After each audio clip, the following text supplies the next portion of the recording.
knowledge-driven economy. Aligned with this vision, State of Assam has partnered with Geospatial World, an organization pursuing its vision advancing knowledge for sustainability to develop state-level space and geospatial industry development. And in that context, today we host Galaxy of Leaders here as a part of Space and Geospatial Leaders Conclave. Well, ladies and gentlemen, as we begin the inaugural session here at the Space and Geospatial Industry Leaders Conclave, can we give a big round of applause for our distinguished dignitaries and, most importantly, for ourselves. Well, thank you.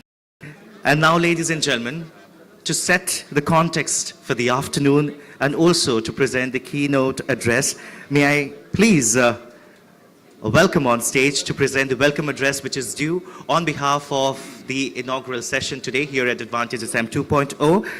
Sir Gyanendra Dev Tripathi, sir, he is the IAS Principal Secretary to the Government of Assam, to kindly join us and render the welcome address. Thank you, and very good afternoon to all of you. So today we have our Honorable Revenue Minister, Sri Keshav Mohanta sir, and I welcome sir for this meeting. Our Honorable Transport Minister, Sri Jogen Mohan sir, and he is in our midst. Professor and Dr. Srikant Sastry sir, who is a very, very renowned geospecialist and rather a kind of transformative leader in the geospatial mission of the country. So welcome Sastry sir.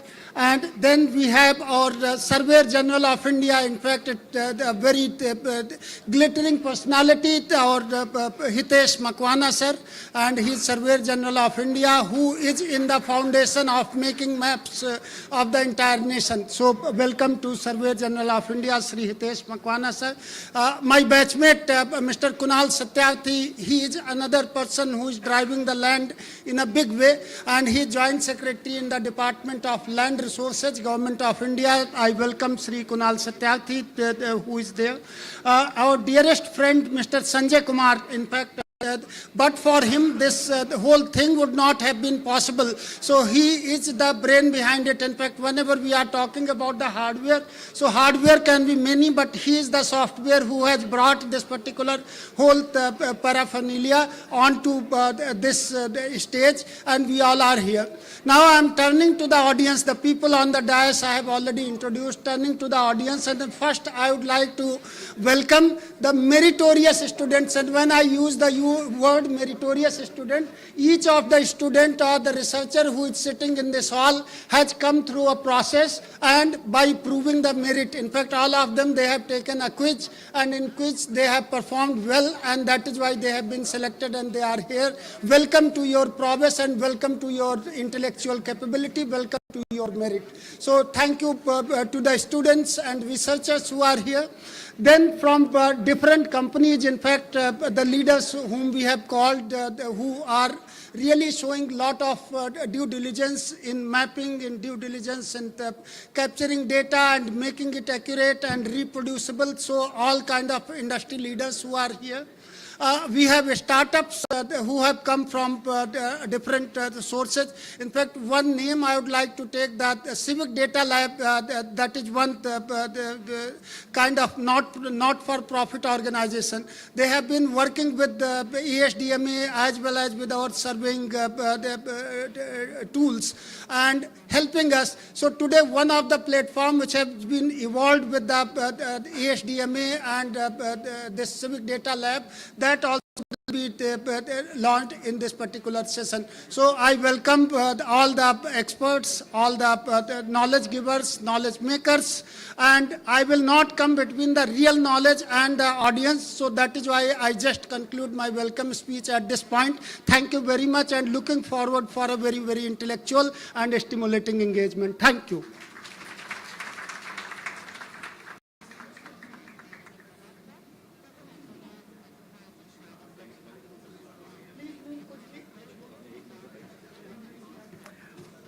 Well, thank you very, very much, sir. Now, ladies and gentlemen, we proceed ahead with the felicitation of all our distinguished dignitaries on stage. So I kindly request Sri Gyanendra Dev Tripathi, sir, to kindly step forward and felicitate all our distinguished dignitaries we have today. To begin with, ladies and gentlemen, we'll be felicitating Shri Keshav Mohanto sir. We also have in the midst of us Shri Jogan Mohan sir, Shri Shrikant Shastri ji. We have Shri Hitesh Kumar S. Makhwane sir. We have Shri Kudal Satyarthi sir. We also have Shri Sanjay Kumar sir with us to felicitate.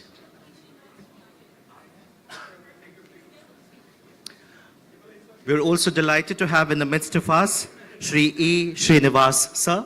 A hearty and a very, very warm good afternoon, and we welcome you, sir.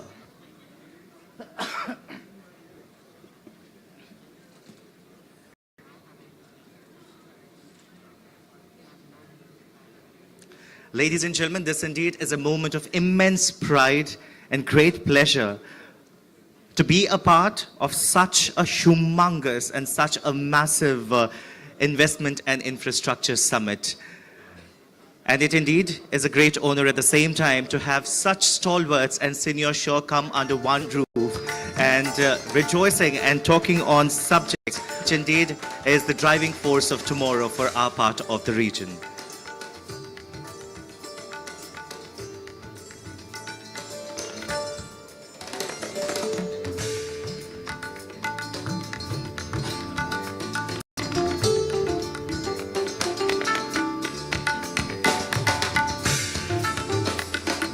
Well, thank you so much. And now, ladies and gentlemen, may I please invite Madam Anu Negi. She is the President, Geospatial World, to kindly join us on stage and felicitate Shri Gyanendra Dev Tripathi, sir.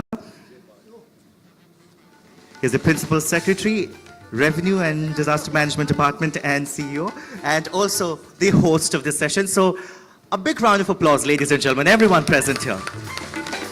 Because we know Gyanendra sir as somebody who's absolutely meticulous and indeed very, very immaculate in executing anything that he is in charge of. So this indeed is a great, great pleasure, sir.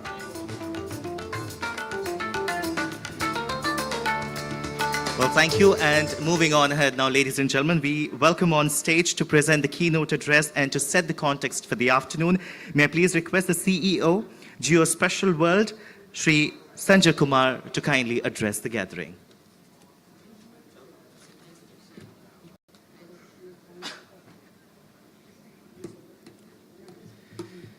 Namaskar. First of all, thank you very much to Assam government for giving us this opportunity to host this very futuristic session on space and geospatial technology. Honorable Ministers, Honorable Surveyor General, Kunal ji, and other dignitaries, Shrikant Shastri ji. We have amongst us the public policy leaders, the government leaders, leaders of the technical organizations, and also the leaders of the departments which are doing mission programs in the field of geospatial technology. Well, normally I do not like to present, but today I want to use some slides to talk to you, primarily because of the interest of the students. First of all, many congratulations to all the students who have been selected through this statewide process and they have come here. You may find some of these slides as kind of triggers for you to think for your career and your business entrepreneurship in the state. So, geospatial knowledge infrastructure and digital twin industry, that is what we are proposing as a group in the state of Assam, that we should look at this sector, and in the next Advantage of Assam Summit, this could be one of the pillars of the Advantage Assam Summit, because अगर आप देखें, मैं बीच बीच में हिंदी भी बोलने की कोशिश करूंगा कि space to earth, space has three types of satellites. GNSS satellites, which gives you position, Earth observation satellites, which gives you satellite images, which is observation, and communication satellites through which you actually broadcast. So digital age का जो foundation pillar है, that is space. But what brings space to earth is the geospatial sector. anything which you want to use of space for any application, you have to go through the process of using it in the form of a geospatial services. Location-based services, navigation, logistics, deliveries, all that has map, and map is geospatial. So as observation, all the satellite images are integrated with geospatial maps. Otherwise, it will not give any context and any social, or economic contextualization. So the relationship between space and geospatial is very complementary and interdependent. And this is the one key message which I wanted to give it to this audience. So if you want to do business in a space sector or geospatial sector, you have to understand the holistic value chain.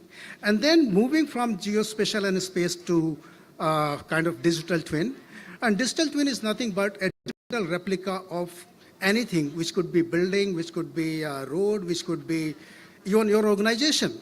And going further, all the digital inventory of your organization in the form of information could be actually brought into digital twin through the process of what we call spatial computing. Spatial computing, and especially for the students to understand, we all get very excited with AR, VR, AI, ML, cloud, big data. All that put together, these technologies, what does it do? It actually makes it kind of computing into 3D environment, which means that the entire information system is into the 3D environment at the moment. So let's look at what is Assam's growth imperative. As your Chief Minister, Honorable Chief Minister announced yesterday that Assam is about to grow at 15.2% this year, and it has been growing more than 13% every year for last 10 years. This is the kind of phenomenal growth you are looking at, which means doubling your GDP within 6-7 years time frame. Looking at that further, the agriculture, natural resources, industrial trade hubs, and emerging sector, which has been emphasized a lot into various discussions, as Mukesh Ambani also announced that he is setting up an AI Center of Excellence in the state of Assam. So if you look at all these big announcements, there's a lot of technology sectors which are connected. And this is where I want to emphasize on the third point, which is emerging sectors like IT and energy connected. Further down, you have a priorities, but we have an approach. What is important is that 4 approaches which all the students should look at is the strategic focus areas, as I said, infrastructure development and digital transformation. These are the 2 key words for the sectoral focus, and the vision for technology and innovation. If you want to look at leveraging advanced technologies like AI, ML, or geospatial and space for infrastructure development and digital transformation, and then is strengthening the industry partnership, and that is why the industry leaders are very, very important, and you should get a chance to speak to them during this event, and then investing into skill force. So these are the 4 very focused approaches of the state of Assam, and that's why you will find the connectivity between space and your career and these technologies. Moving forward, one thing which I noticed in every program you will see is advancing towards a knowledge-driven infrastructure. And infrastructure does not only mean physical infrastructure, it's a digital infrastructure. It's any kind of infrastructure you're building, your employment infrastructure. So you're looking at a knowledge-driven economy, right? So knowledge-driven initiatives, kind of 4, resilient and climate-smart infrastructure. There's a lot of focus on sustainability in the state. Of course, efficient land management. There's a lot of focus on land management because land provides you the base of understanding this state of Assam and its resources and its assets. And then smart connectivity solutions. Connectivity in terms of transportation is very important, from air to railway to highways to your home. That how you are going from place to place, and that integrated transport modeling, and then enhanced investment in attracting into data-driven technologies. So that's the 4 major initiatives of the state. Now looking back, so when you're talking knowledge-driven economy, knowledge-driven approach, that's why we bring to you geospatial knowledge infrastructure. geospatial knowledge infrastructure and a state-level digital twin is something what we have to actually advocate for. And I'm not advocating is out of any context. If you look at the National Geospatial policy, you'll find the references of these two terms later on. Indian geospatial market is going to be about 1,100,000 crores by 2030, which is currently about 40,000 crores, but it's going to be about 100,000 crores. But I want to emphasize more on this is that more than this size of the market is actually the export of geospatial services coming to be in the same time. So almost you will see 200 to 250 lakh crore economy of geospatial sector. I'm talking specifically which is the economy which is going to be there in the whole nation, and a bit of that pie and some kind of major chunk of that pie could be part of the Assam state strategy. And why it could be? Because I'm going to the policy pillars 3.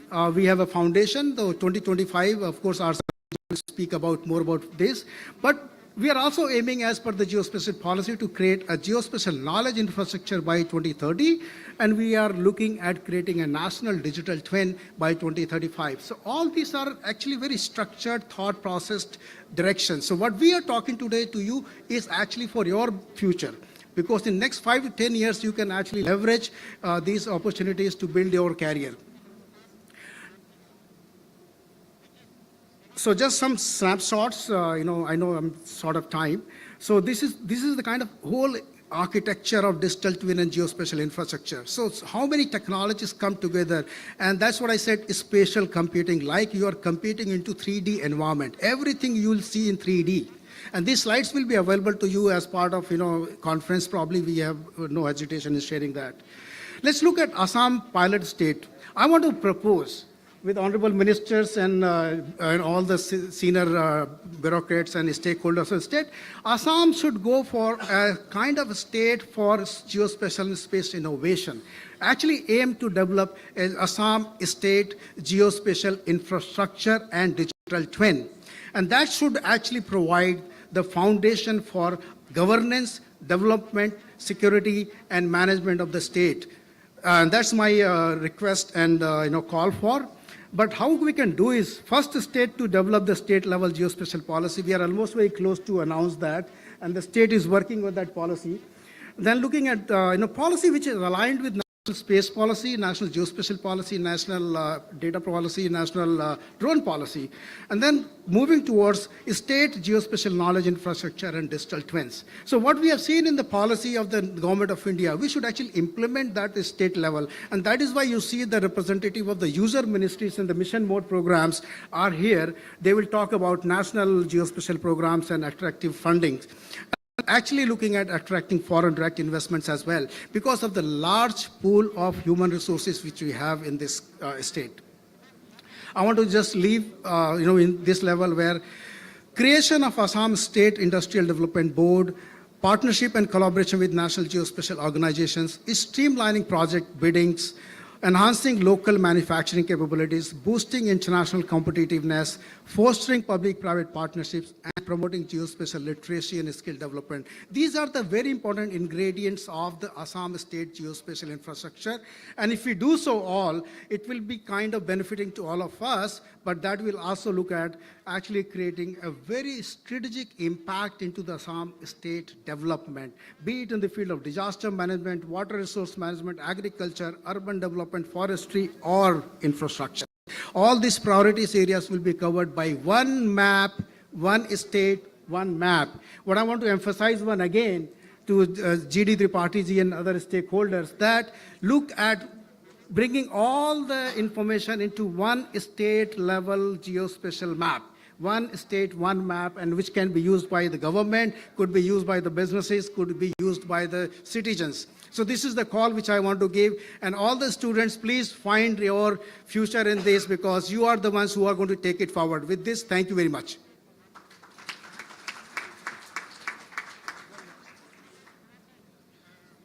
Thank you very, very much, sir. He indeed set the tone for the entire afternoon's context. Well, now, ladies and gentlemen, we step onto something very, very important, a very important and special segment, because on The 17th of February this year, there was an online quiz which was laid out, which was spread out, and there were many young flair minds who participated, and out of the entire lot of students, or rather, this included the students, the college students as well, and the research scholars.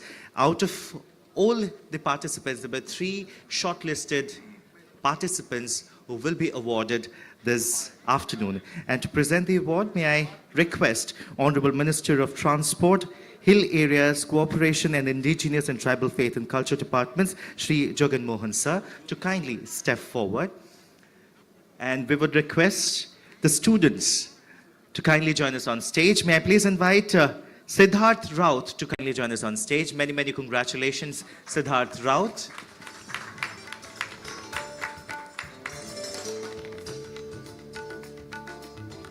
Congratulations, Siddharth. I also request Kaustubh Roy to kindly join us. Siddharth, I want you to stay there.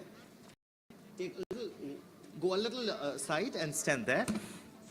May I please request Kaustubh Roy to kindly join us?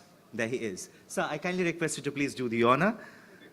We have Jogan Mohan, sir, honoring the winners. And we have Jyotishmoy Bora. Congratulations, Jyotishmoy Bora. Please join us. Yes, yes.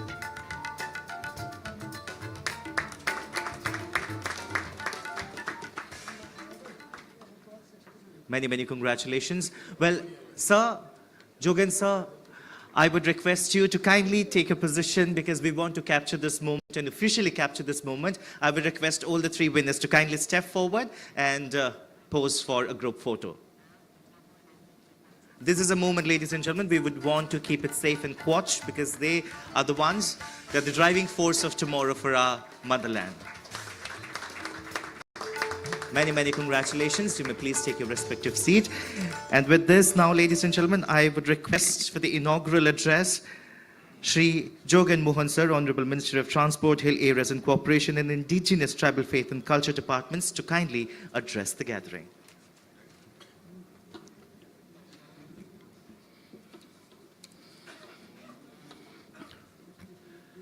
Very good evening to all. Respected Kesab Mohanta, Honorable Minister, Revenue and Disaster Management, etc. Respected Shrikant Shastri, Chairman, Indian National Space Promotion and Authorization Center. Respected Hitesh Kumar S. Makwana, IS, Survey General of India, Survey of India. Honorable G.D. Tripathi, Principal Secretary, Revenue and Disaster Management. Respected Kunal Secretary, Joint Secretary, Department of Land Resources. Sri Sanjay Kumar, CEO, Geospatial World. At the very beginning, I offered my heartful love. I welcome to this beautiful Assam, Ye Ma Kamakhya Assam, Sargodev Shaolung Sukapha Assam, Jagat Guru Srimanta Singkorip का असम है, यह सब आप सभी को welcome करता है. It is my great pleasure to welcome you all this important session on the Space and Geospatial Industries Leaders Conclave as part of Advantage Assam 2.0 Investment and Infrastructure Summit 2025. Today, we gathered here with a shared vision, leveraging space and geospatial technology to unlock Assam's true potential and overcome the challenges that hinder our progresses. Assam is a land of immense opportunities, blessed with rich natural resources, fertile land, and vast water bodies. Our state boasts approximately 34% forest cover, making it a green and ecologically rich region.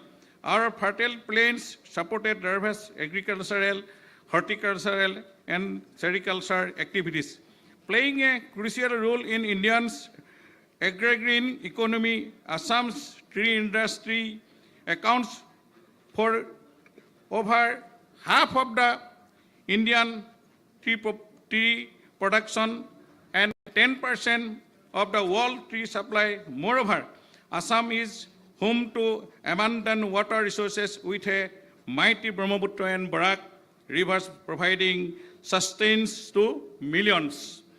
Assam is also home to vast biodiversity, mineral resources, and cultural heritage, making it a region with immense potential in various economic sports sectors. However, for Assam to engage a leader in the sustainable development, we must address key challenges that hidden our progresses. Challenges are, you should know that natural disaster, infrastructure, and economic gaps, and border conflicts and security issues, enforcement and land use challenges. To seek you expertise the solution, we should expertise the 4 points that disaster management and climate resilience. We can do health and education sector, transport sector, agriculture sector, and industry sector, public sector, skill development sector. Our infrastructure and economically enhancement. Border security and surveillances is our problem. Forest conservation and land use monitoring, smart and rural planning. We have the resources, technology, and commitment needed to transform Assam landscape. However, we need the right partnership, investments, and policy support to make this vision a reality. I hope all experts, industry leaders, and technology pioneers present today to come forward with concept and actionable solution.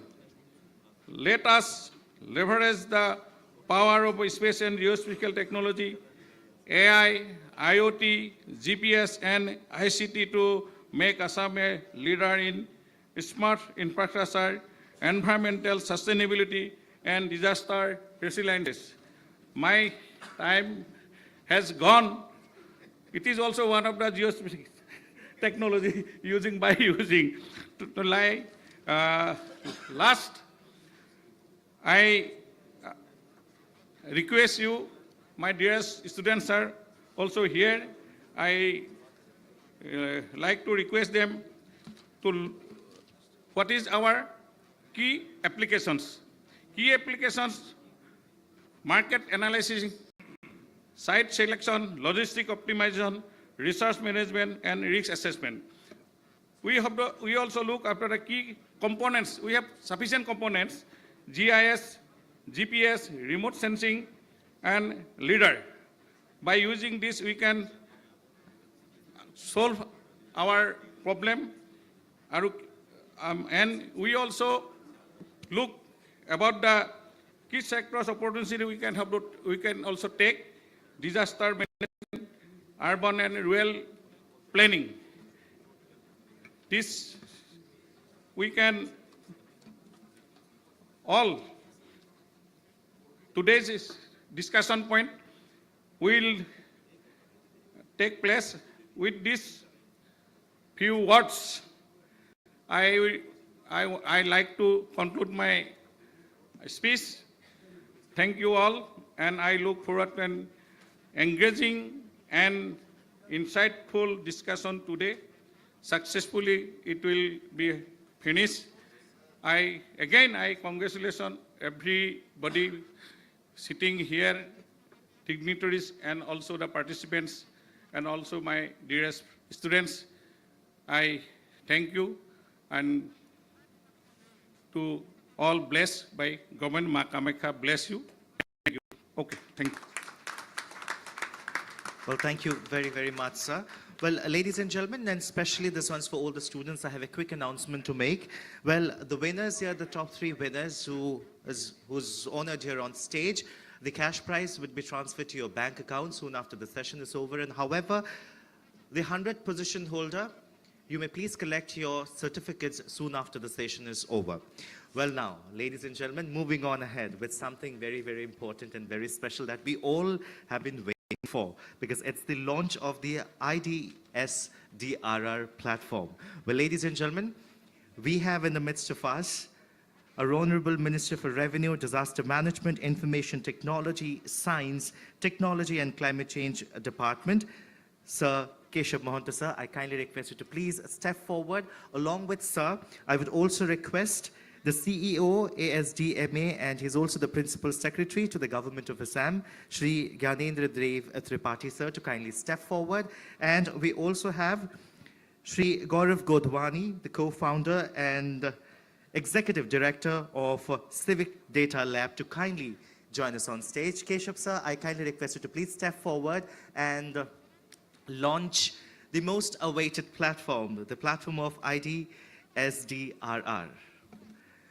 And I kindly request Mr. Godwani to kindly hand over the remote, and I kindly request our Minister, sir, to please press the remote and launch the platform. Ladies and gentlemen, can we have some applauses to come in? Disaster Management Authority's Intelligent Data Solution for Disaster Risk Reduction, IDS-DRR, supported by Civic Data Lab, enables resilient and robust climate action.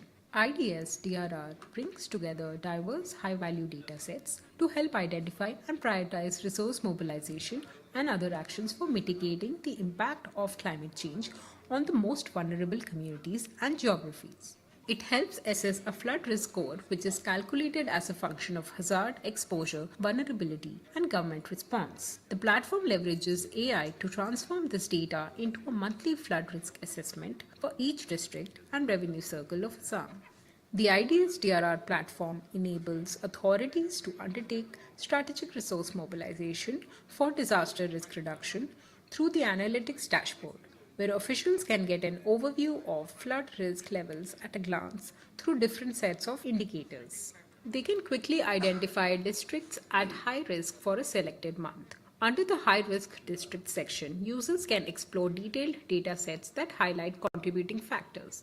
Additionally, they can analyze data at a granular level of a revenue circle. It offers multiple visualization options, including bar charts and tables to correlate multiple data points. The datasets repository is an open access all-in-one resource of 14 different types of flood-related datasets.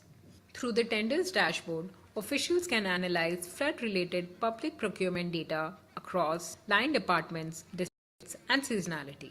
This helps them understand resource distribution for both immediate relief and long-term resilience. Civic Data Lab has worked closely with authorities to strengthen the adoption of data-driven practices in disaster risk reduction. We work at the intersection of data, tech, design, and social science research for enabling data-driven decision-making process and improving citizen engagement. Well, thank you. Well, having to see this video, ladies and gentlemen, the platform indeed means very, very helpful, and it's very pragmatic. So thank you. I kindly request Mr. Godwani to kindly take the center stage. I also request our Minister, Sir Keshav, sir, to please take the center stage. And Tripathi, sir, could you please join us in the center stage for a photo? Because everything that happens here is so special to us that we want to capture this and keep it very safe. Watch this moment. And we have a wonderful shutterbox to capture this and keep it as a memory.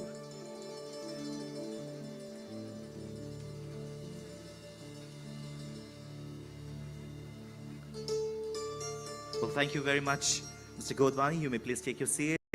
Tripathi, thank you very much. You may please take your seat. And now I request a special address, ladies and gentlemen, by our Honorable Minister of Revenue, Disaster Management, Information Technology, Science, Technology and Climate Change Departments, Keshav Mohanta, sir, kindly address the gathering.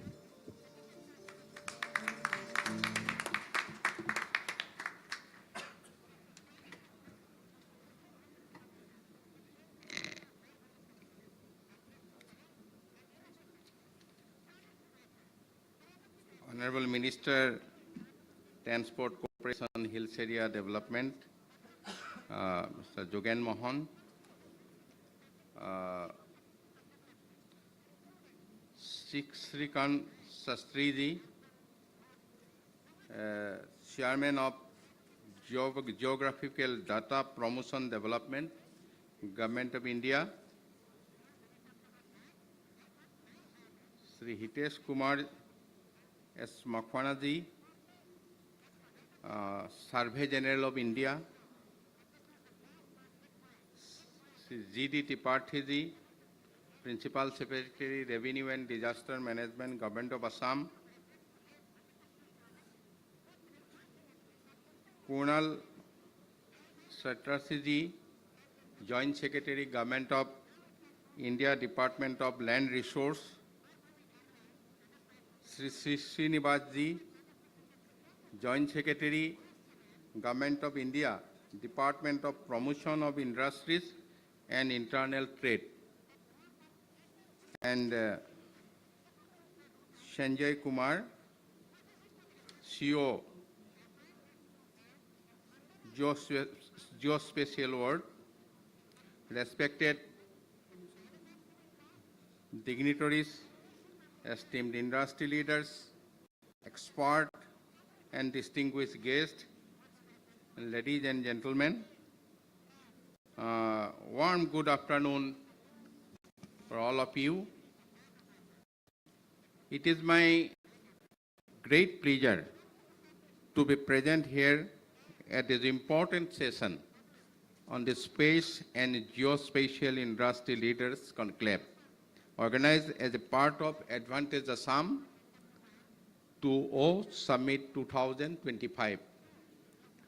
Today, we gather here with a shared vision, taking benefit of space and geospatial technology to unlock Assam's true potential and overcome the challenges that obstruct our progress.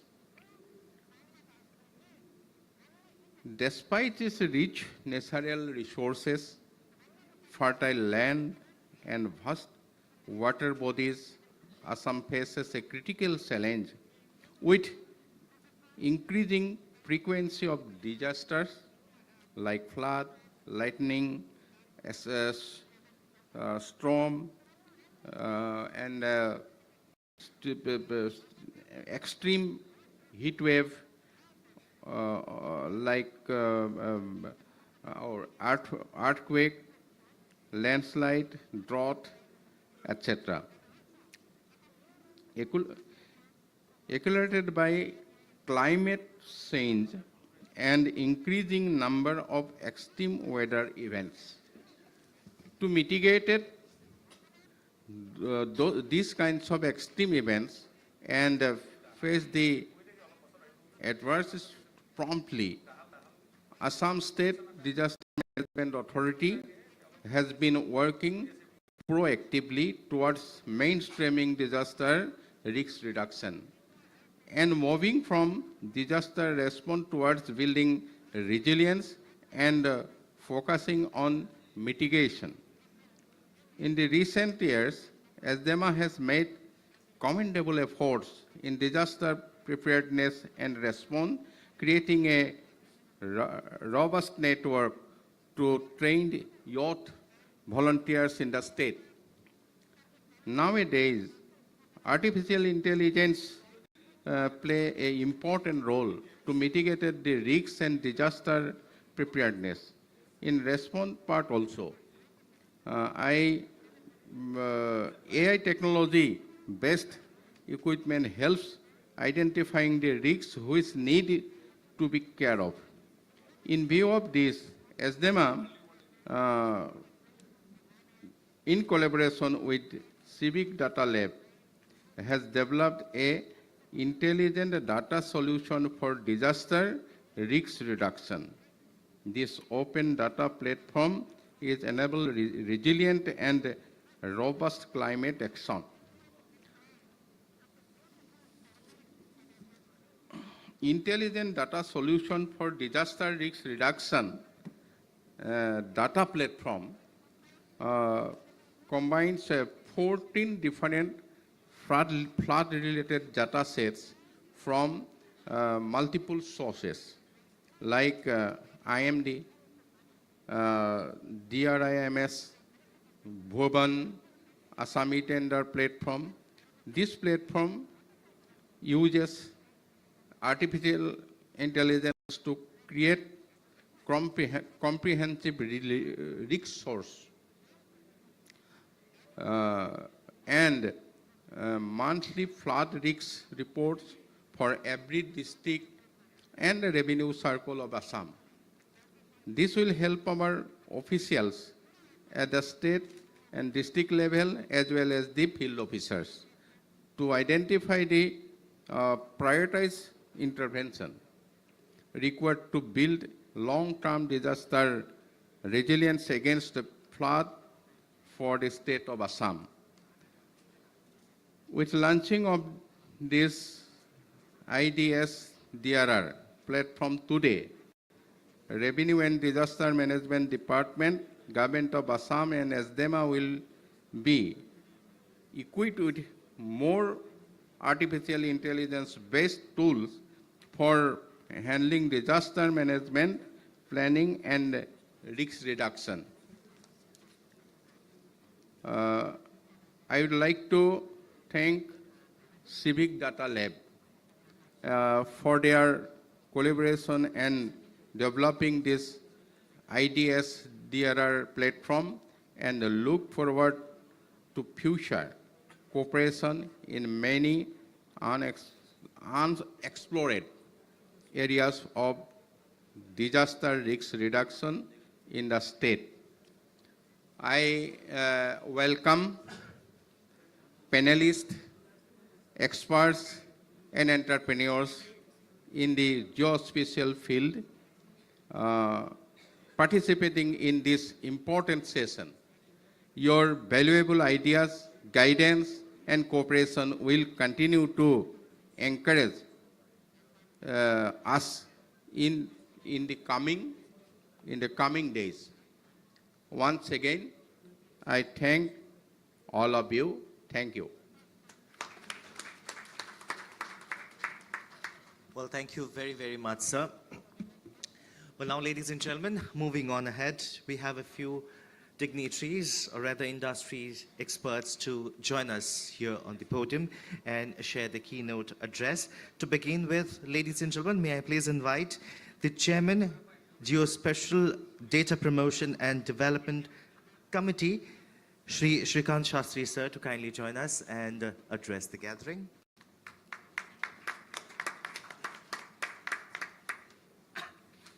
Namaskar.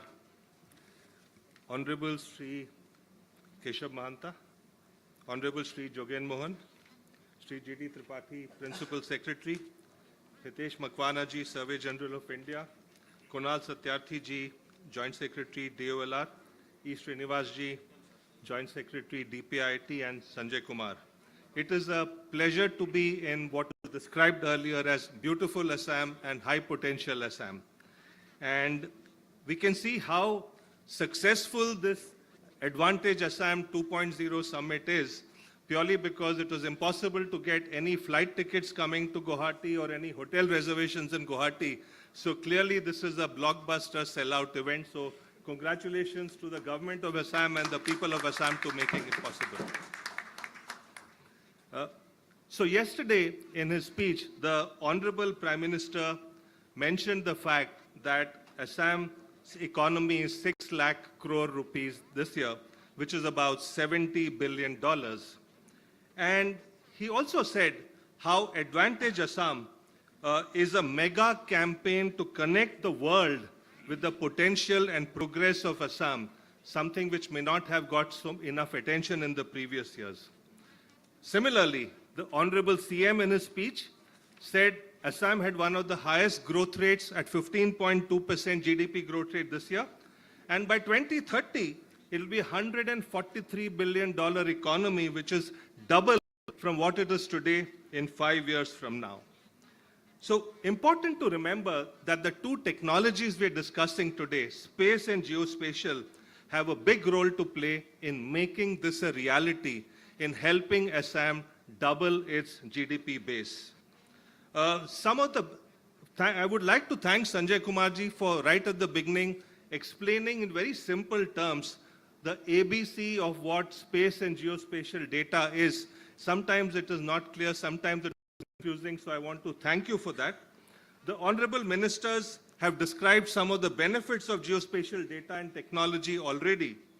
And when I look at the agenda, I know that some of my other eminent co-panelists will speak about some of the aspects. Hitesh Makwana ji will possibly talk about how we are ramping as a country the foundational maps and geospatial data in the country through National Geospatial Mission. I'm sure Kunal Satyarthi ji will talk about one important project that is currently underway. It's called Naksha for land record modernization, and I'm sure Srinivas ji will talk about PM Gati Shakti, where geospatial data is used for planning of infrastructure, etc. So I will not repeat any of that. Instead, I want to talk about how the National Geospatial Policy, which was announced in 2022, liberalized the whole sector. We all know when we go back to 1991, how the liberalization of the economy really gave a boost to India. And it is our belief that sector by sector, if you do that now, many more avenues are going to open up. So the National Geospatial Policy, which liberalized the sector, what is it, this policy? It makes available all the geospatial data, which in the past was accessible only to government. Suddenly now, private sector can access it, startups can access it to build successful businesses around it. So you can imagine the potential. But more important, for most of India, which is still needs a lot of development, geospatial data and technology can help to develop our economy, to help develop our society. So data and technology is not just an end in itself, it is a means to help develop our society. Certainly, disaster management, which is an important launch today, is an application. But let's talk about how geospatial data and technology can bring direct benefits to key sections of our society who deserve it.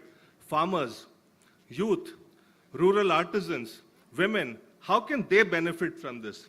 It is this philosophy that led us to create a set of pilot projects this year under the National Geospatial Policy, and this pilot project is called Operation Dronagiri. Now, Dronagiri is basically the mountain that Lord Hanuman flew from Sri Lanka to bring the Sanjeevani booty back. So why did we pick the name Dronagiri? Because he had location intelligence. That this particular mountain has the Sanjeevani booty, and therefore he went to get it. So in modern days, if we can make similar data and location intelligence available to everyone in this room, imagine the possibilities. So under Operation Dronagiri, we've selected 5 states, and in all the states, 1 district. In Assam, Kamrup Metropolitan and Kamrup Rural have been selected, so it's a pleasure and privilege for us that Assam will be one of the states where we will work. In these districts, we've selected 3 sectors: agriculture, livelihoods, logistics and infrastructure. So we'll be able to help farmers, we will be able to help youth, we will be able to help rural artisans. In these districts, we're going to make geospatial data of a variety of nature available with central government, state government to private sector. They can use this geospatial data to solve local problems. And we will work with the district administration very, very closely to say what problems are important to be solved in this district. The beautiful thing is students from local colleges can get involved with some of these projects. They can become like internship projects. Startups can get involved and build businesses around it. Some of the initial problems that have been identified based on feedback from some of our corporate partners, I'd like to describe 3 or 4 of them. One is farmer insurance. Farmers are covered by insurance under Pradhan Mantri Fasal Bima Yojana, but often settling insurance claims takes time or it doesn't have to satisfactorily outcomes. How can geospatial data be used to settle claims faster and better? So when there is a crop loss in the case of a calamity, that is one example of a problem that will be solved in this district. The second, we know that Assam is famous for its wildlife, but it also leads to loss of crop, loss of livestock very often. How can we monitor and mitigate the impact of crop and livestock loss due to wildlife intrusions? That is the second problem that can be solved. Third one, Assam has a great history and heritage of artisans who create wonderful handicrafts. Can we use geospatial data to take them to larger markets within India and outside, for example, using geospatial data? E-commerce, we all know gig economy today is very big. Can we expand e-commerce further in Assam and Northeast, which can create more gig jobs and delivery jobs? So these are examples of how geospatial data can solve specific local problems. But this is just the beginning. Over the next few weeks, we will sit down with the district administration to identify other local problems that can be solved using geospatial data and technologies. On that note, I would like to once again thank the organizers, Government of Assam, for making this conclave a part of Advantage Assam. Thanks to the intervention of Sanjay Kumar of Geospatial World, all that is possible. One of the things I would like to suggest to the district administration in Kamrup Rural and Metropolitan that we'll be working with, also to the honorable ministers, that once we launch these pilot projects of Operation Dronagiri here, on the back of that, I can see a possibility of how the state geospatial policy can be created in the next 1 year and be ready for launch at the next Advantage Assam 3.0. And on behalf of everyone here, I would like to request your cooperation and support and look forward to working together and contributing to a $143 billion Assam economy by 2030. Thank you very much and have a good rest of the afternoon. Well, thank you very, very much, sir. Moving on ahead, ladies and gentlemen, may I please invite Shri Hitesh Kumar S. Makhwana, is the IAS Surveyor General of India. Ladies and gentlemen, please welcome sir for his address. Good afternoon, sir.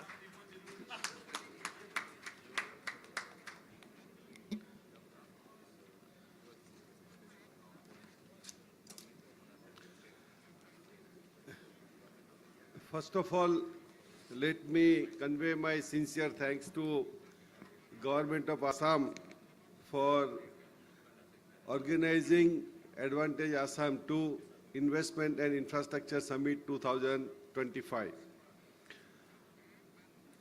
I am also thankful to Government of Assam for giving opportunity to Survey of India to speak, to give keynote address on this momentous occasion. Respected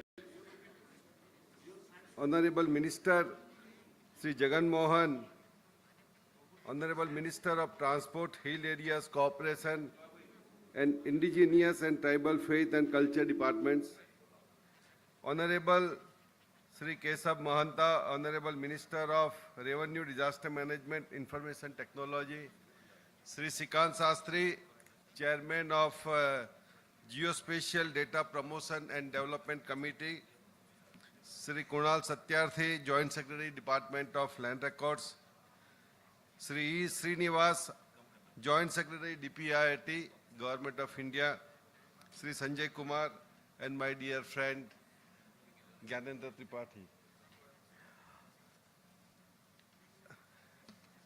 Our Honorable Prime Minister has given a very apt vision for our country. That is, by 2047, our country should have a $30 trillion economy. And to achieve this vision, each and every state has to play a very important role.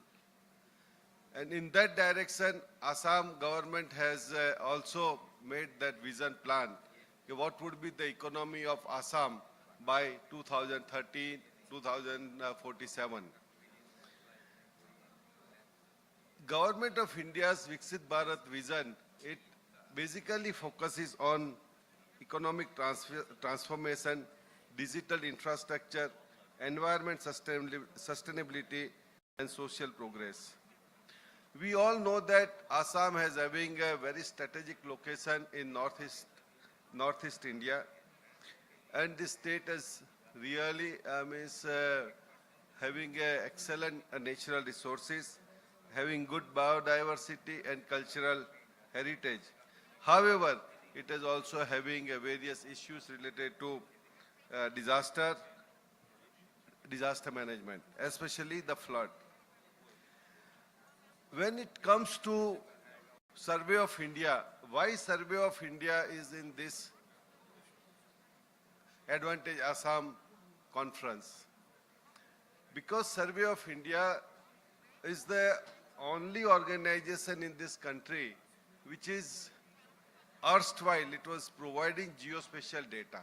And those geospatial data, those days were not in a digital form, those were in the manual form. We all know that, and whoever is student of the geography or in survey with civil engineering, they all are aware about the role of Survey of India, and everyone was approaching Survey of India for its map.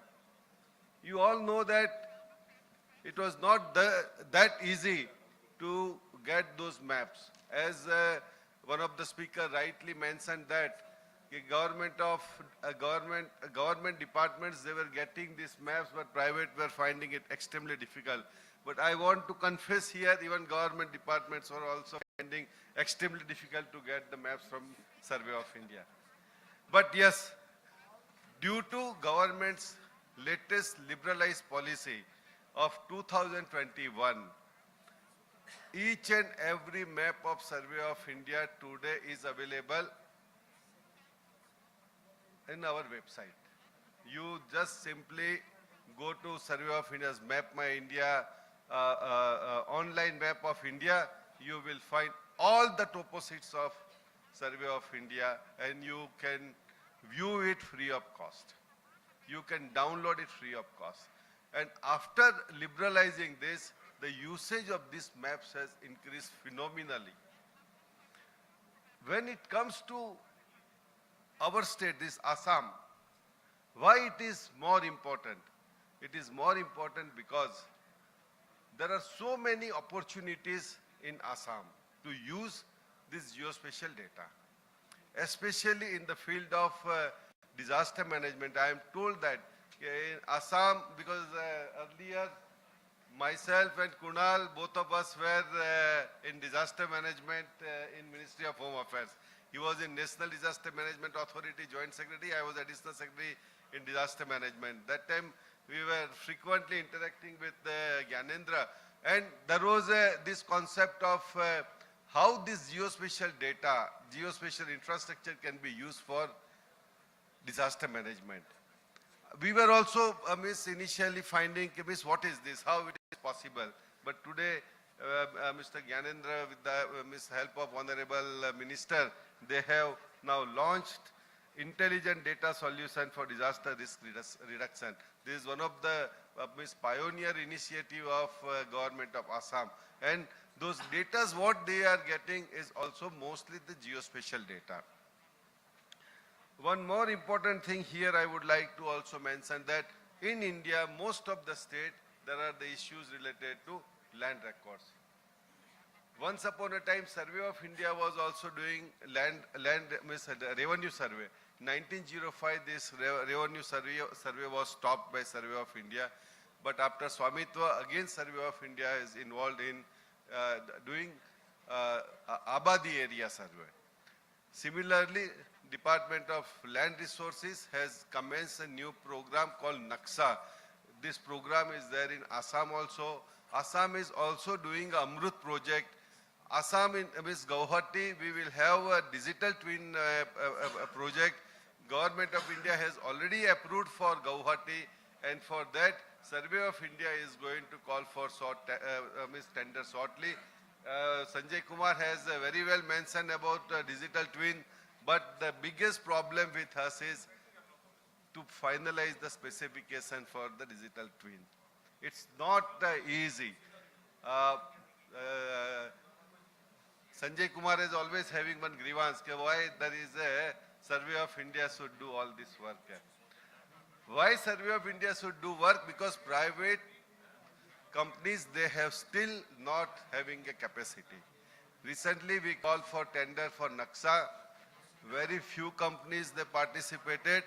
And out of very few companies, today in the whole country, they have mobilized only 9 drones. So, when private companies are not there, definitely government has to do that work. So similarly, we have Survey of India has called for many tenders recently, and most of the tenders are single tender. Reason being, because in India, private players are also not that much strong in this particular field. Here, we are seeing representative of so many geospatial industries leaders. Definitely, they may take this message and propagate that there is a huge opportunity in geospatial sector in our country. Government of India has also, many of you might be knowing that National Geospatial Mission has also announced during this budget, and for that on 6th of March, Government of India has also post-budget webinar on National Geospatial Mission. Whoever is interested, we will provide this webinar link. They can also access to that link. Advantage Assam, this is one great opportunity for even geospatial sector, space and geospatial sector leaders. Here you have lot of opportunities. Government is very, very proactive. I came here some 3 months back, had a discussion with Chief Secretary and Revenue Secretary. And that time this idea of Advantage Assam was conceptualized, means it was under process.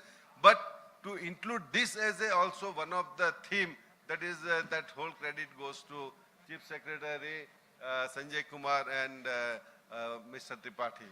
This is what proactive administration can provide opportunities in various sectors. Survey of India is always available on back of your call for doing any work. Once upon a time, we were very, very conservative organization. Today, we are very, becoming very open.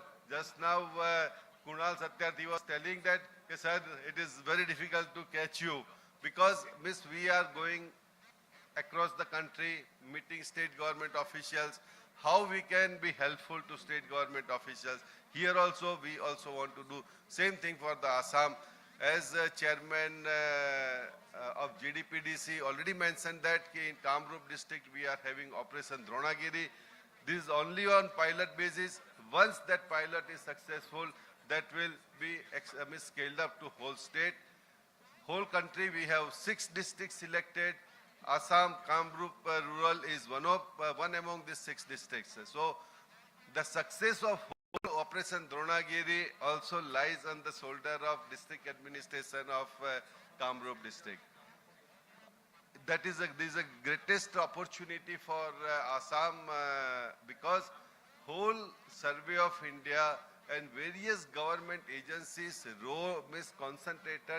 concentration to provide the best geospatial data for Kamrup district, which can be fully utilized for overall development of Kamrup district, and then it can be upscaled to all other places in Assam. We have also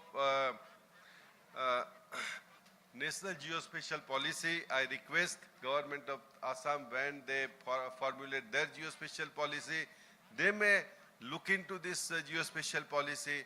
If there are any lacuna in National Geospatial Policy, can be rectified in state geospatial policy, then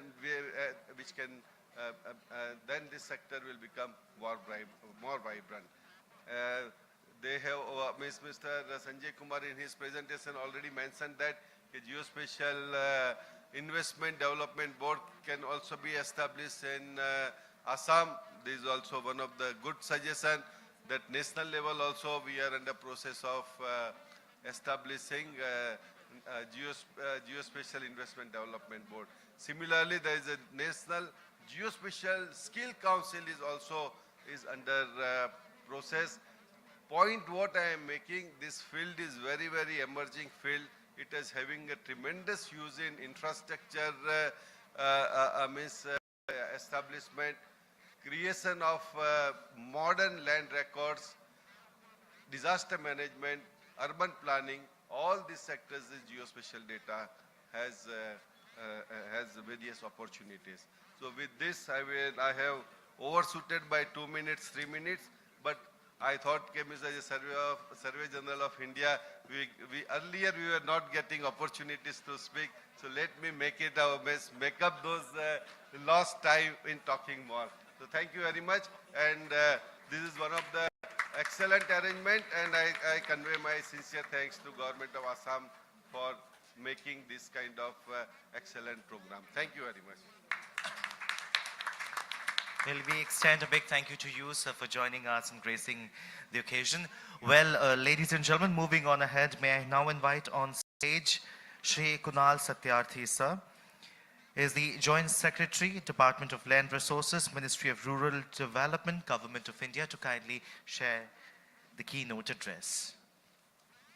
Ladies and gentlemen, please welcome Shri Kunal Satyarthi, sir.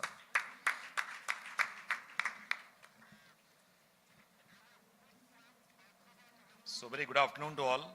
Honorable Revenue Minister, Disaster Management, IT, Technology, Climate Change Minister, Honorable Transport Minister. Transport Minister was earlier Revenue Minister and Disaster Management Minister. I have met him before when we launched the Apada Mitra program here in the same city.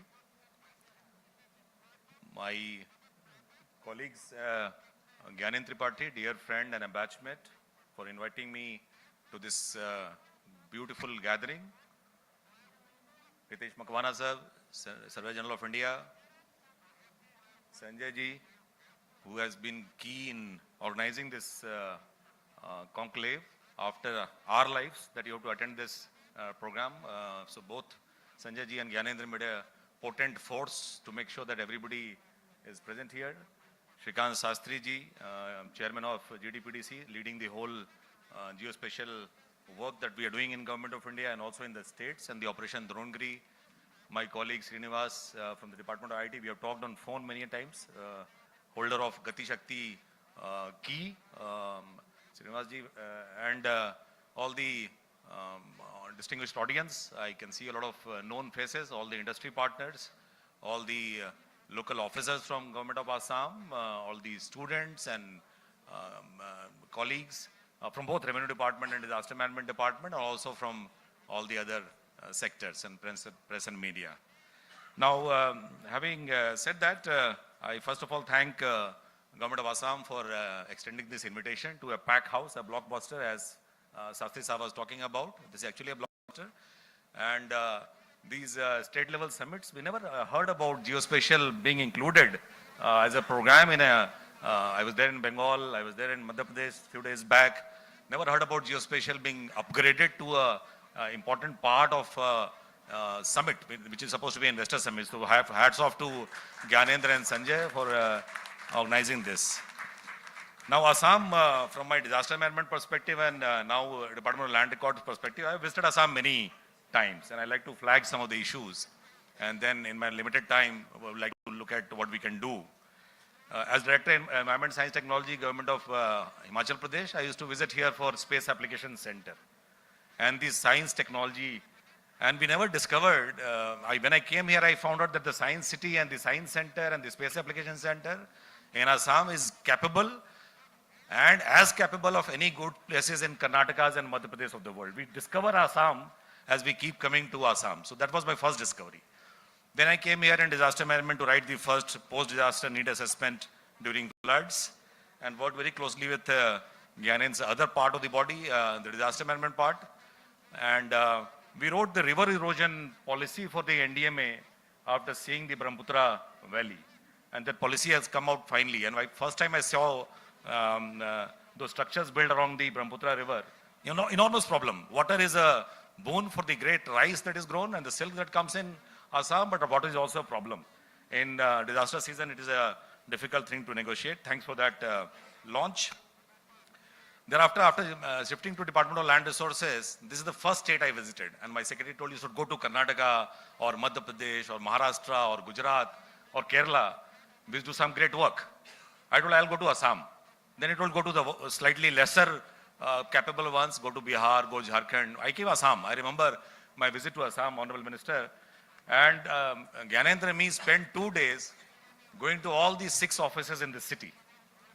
to the sub-registrar office, to the Tehsildar office near the airport, then to the Municipal Council Corporation office, the Guwahati Development Authority office, and then we had somehow managed to catch a flight. And I remember the areas, so 300 square kilometer Municipal Corporation, 400 square kilometer Guwahati Development Authority, 1500 square kilometer Guwahati Master Plan that is present here. Now having all that, I think from all the states that we keep visiting, as Makwana Sir was saying, we keep traveling, Hyderabad, Bhopal, last 1 week has been 3 different states. Assam, I appreciate for some of the things they have done till now, which I like to flag and then hint towards what we can do together. One of the first states in the country and the only state currently having blockchain for land records. Commendable achievement. No other state has thought about blockchain except the center at the Bangalore Center of Blockchain. Nobody thinks about blockchain and the values of blockchain. This is the only state which has done blockchain. None of the states have started thinking about blockchain. So hats off to that initiative. Neo Geo, I met the owner here. I think GIS lab of Guwahati, at times people come to my office, Naya state, we want to do good work in land record, kahan jana chahiye ghumne ke liye? And I keep promoting Assam, sir, in spite of your holding advantage Assam, I keep saying go to Madhya Pradesh, go to Karnataka, and if you don't want to actually pick up, go to Assam. Go and see the GIS lab, go and see the ORI sheets, go and see the HRSI imagery that Assam holds. So amazing amount of work happening in that sector. Around 18,000 villages, I think 14,000 cadastral maps. They are on a big journey. They call it E-Vasundhara, if I remember. Every state has a different name. And at times when we discuss in Department of Land Resources, Government of India, we think Assam is going extremely fast, extremely overboard. And the question is, would they be able to do this kind of program? Complete Assam has been mapped by ORI, by flying drones. The only nearby state is Haryana, which was held by Survey of India's help. This state has done it on its own. So, amazing achievement. They are moving on the right platform. Since the clock keeps ticking, I'll come to some of the suggestions. As was told, I will not repeat what has happened till now. We are running a large program called Naksha, which is looking at urban land record modernization in the country. I don't call it modernization, I call it creation of land records. 10 cities are participating from Naksha. Naksha has an incentive of 5,000 crores for this year. I was calculating Assam could easily get 135 crores just from implementing ORI sheets and doing a ground truthing. I'm in fact going tomorrow to a city called, if I can know it correctly, Mangalgoy. I'm going tomorrow to spend the whole day in that city and look at what they're trying to do. We don't at times believe in Delhi that Assam is doing so much great work. So Naksha is a good program, sir. Launched on 18th of this month by the Honorable Cabinet Minister and the Minister of State, and all out of 152 cities, 128 cities launched the program on that same date. All of them are on track. Now, in the limited time, sir, a few suggestions from my side for moving ahead in this direction. We set up a center of excellence at the erstwhile Assam Survey and Settlement office that you have. We have funded creation of 10 manpower. I would like to personally, and we would like to support that, to make it into a Northeast Center of Excellence on geospatial work, particularly on land records. That movement is very important. I have had conversation with Gyanendra, my batchmate. There is another batchmate sitting in Donor. We can all club together, connive together, and make this happen. So a Center of Excellence for Northeast, the time has come, because whatever is happening in the mainland or abroad, Guwahati should absorb and disseminate to all the 8 Northeast states. So please look into that, sir. There's also a possibility of all the departments are under your purview, Honorable Minister. If you can merge all of them together, the number of licenses, the number of people working on geospatial is enormous, and everybody is working in silos. I visited this city, 4 people in corporation office, 2 licenses, working on some maps. They don't talk to the authority guys. Authority guys don't talk to the land record guys. I think that symbiotic relationship is extremely important. If you bring all of them together in a space application center, you can do wonders. You have required number of people here in the city. You have required number of licenses. Bring them together to do great planning for the city of Guwahati and for the state of Assam. The third important point is about the rural and urban incentive program. Assam has already been allotted 55 crores. We have already recommended, although not till in the paper, but we have recommended around 50 crores more. So 107 crores is coming, has already come to Assam for what they have done in the past. Having said that, my request to both the Honorable Ministers is, please plow back this money into GIS labs, into making your Tehsil offices and SRO offices much more vibrant. This money could be utilized on roads and buildings and whatever, etc. A lot of states are doing that.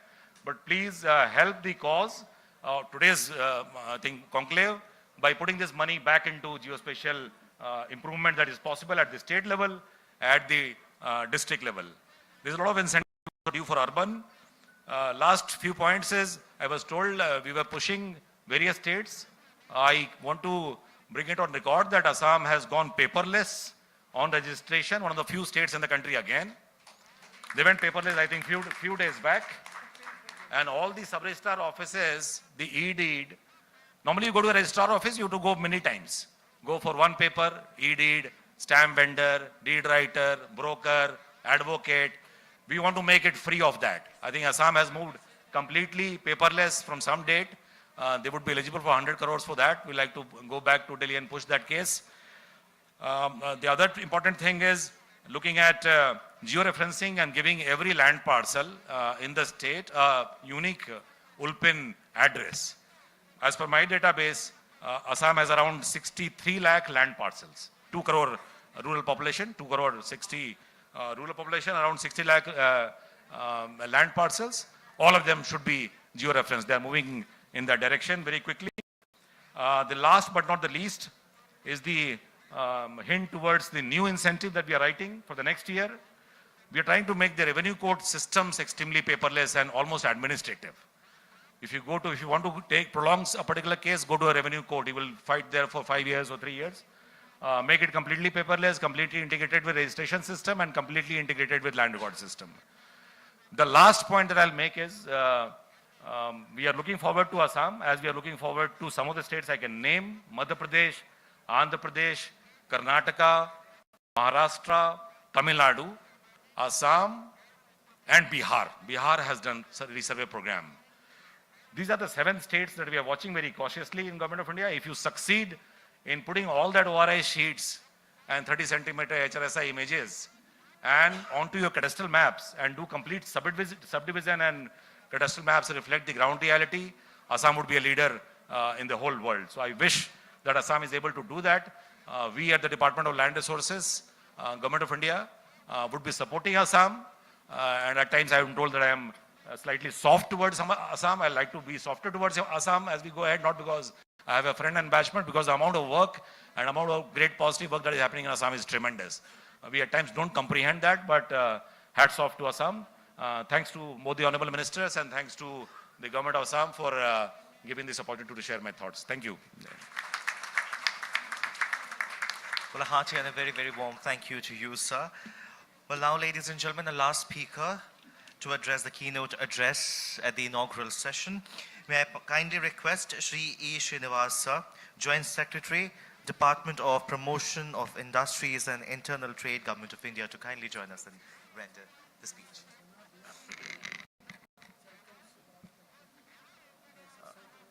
Honorable Minister of Revenue, Mahanta sir, Honorable Minister of Transport, Jogan Mohan sir, Surveyor General of India, Hitesh Makhwana sir, Principal Secretary Gyanan Tripathi ji, my colleague Kunal Satyarthi, Joint Secretary, Shrikant Shastri ji, Chairman GDPDC, Sanjay Kumar ji, Geospatial Chairman Geospatial World. Actually, it becomes very difficult to speak after such an eminent personality who are speaking before us and who have covered most of the topic. So being the last speaker is being the first and the last speaker is the most difficult job. But anyway, I want to just first at the outset, I want to thank the government of Assam for inviting me to be a speaker and choosing a topic which is very close to our department, PM Gati Shakti, choosing this topic of space and geospatial industry.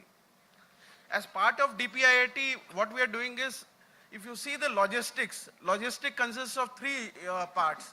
Basically, if you want to have a good logistics in the country, you should have three main interventions. One is the infrastructure intervention, the second is the regulatory and the policy intervention, and the third is the services, which are the truckers, the warehouses intervention. So, as part of Gati Shakti, we are looking after the infrastructure intervention.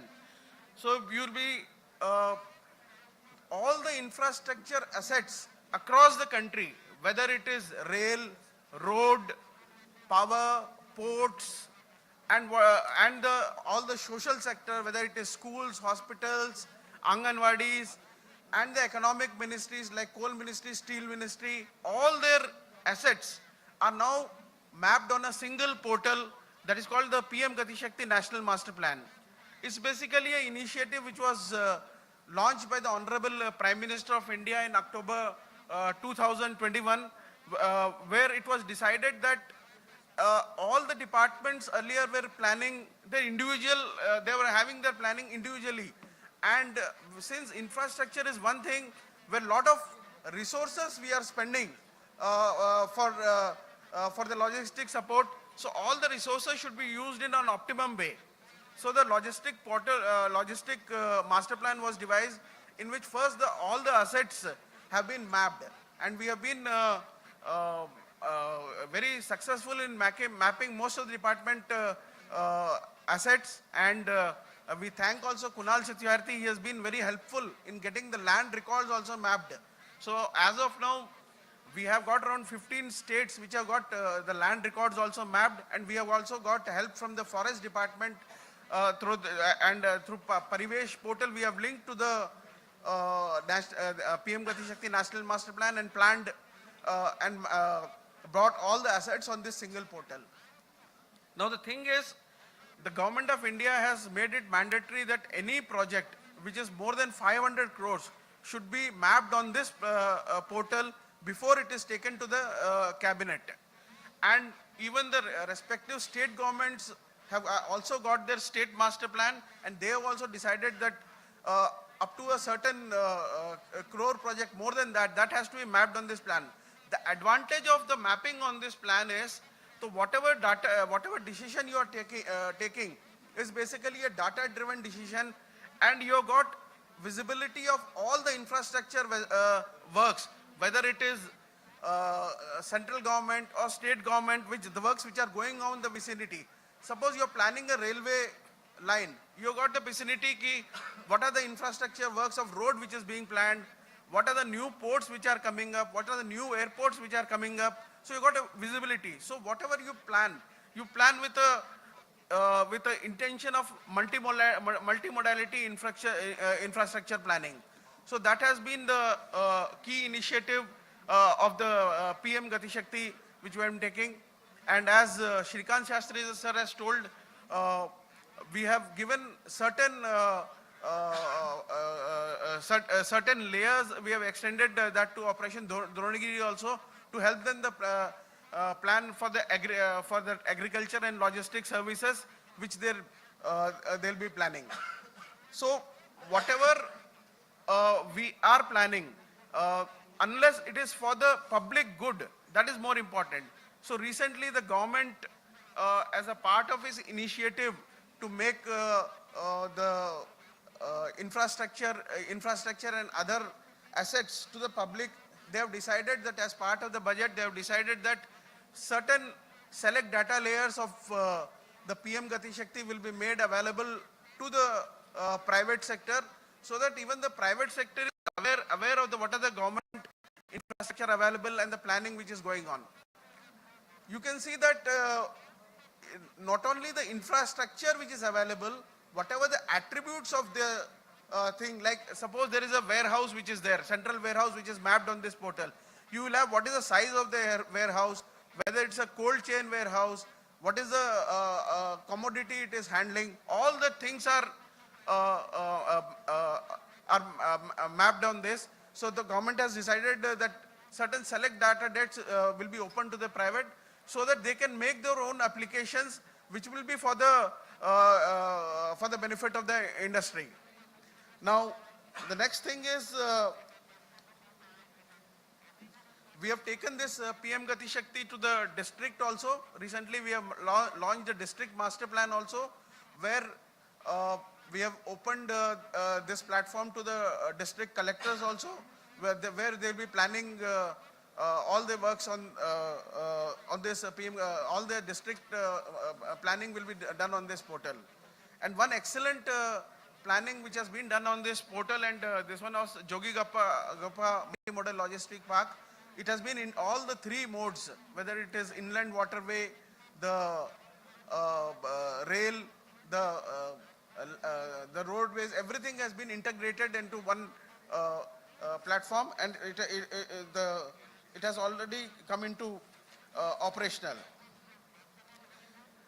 Now, as we stand at the cusp of new era in digital governance, now it's imperative that we adopt this geospatial technology to a large extent. See, earlier we used to say कि तुम्हारा घर किधर है, मेरा मंदिर के बगल में है, 3 घर छोड़ के. Nowadays we are going at location क्या है, then live location, current location. I don't know where far will go. So, as India's journey is to become a developed nation by 2047 is deeply rooted in infrastructure-led growth and PM Gati Shakti geospatial knowledge in infrastructure. So we are building the digital foundation for the Amrit Kal, ensuring synchronized, efficient and inclusive development across the nation. So let us work together to make this vision a reality. And Assam, since it's the gateway to the northeast, and it's a very important state as far as India is concerned. So the Assam, basically, if you see the position, Assam lies as the heart of India, if you see the exact position. So the development of Assam is very much important, and unless the infrastructure develops as a whole, the investment is basically a function of infrastructure. The infrastructure has to come, the investment will obviously follow the infrastructure. So thank you very much for giving me this opportunity. Thank you very much. Well, thank you very much, sir. With this, ladies and gentlemen, we conclude the inaugural session, but you do not go anywhere because we are still due with an elaborate discussion, a panel discussion. And it is time for me to thank all our distinguished dignitaries to please step down and take their seats. But before that, before you exit the stage, I kindly request all of you to step forward, and I request our shutterbugs, our photographers, to kindly capture this moment as well.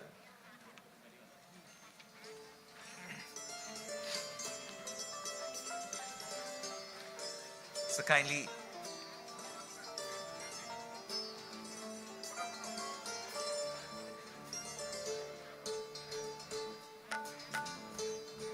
Well, ladies and gentlemen, up next we have something very special, a serious and a very special discussion would be presided over. And hence we kindly request your gracious presence to be felt. And ladies and gentlemen, can we have a big round of applause for all our distinguished dignitaries with us on the stage.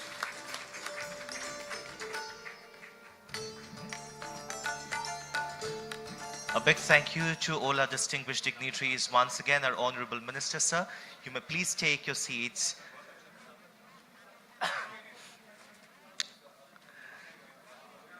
Well, ladies and gentlemen, I'm sure you are not tired because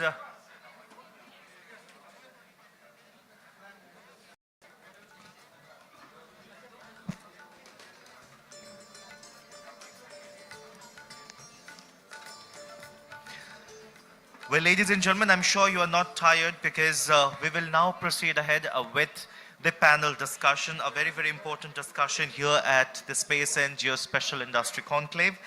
And we will be discussing upon the space and geospatial industry market and forecast and industry directions.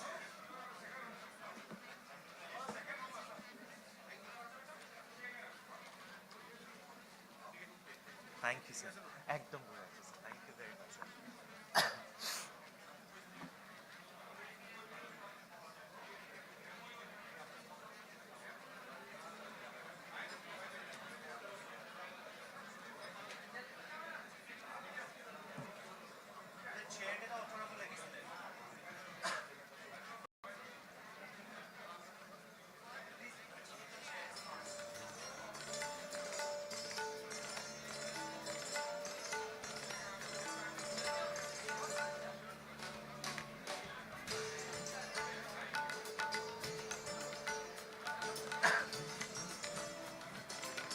one from this side. One from this side.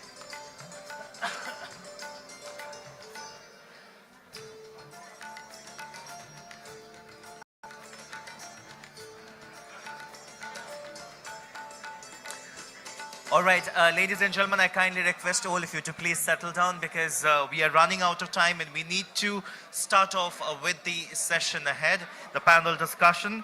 As I have stated that we are discussing upon an important subject which is space and geospatial industry, and the topic that we are particularly stressing upon is market forecast and industry directions.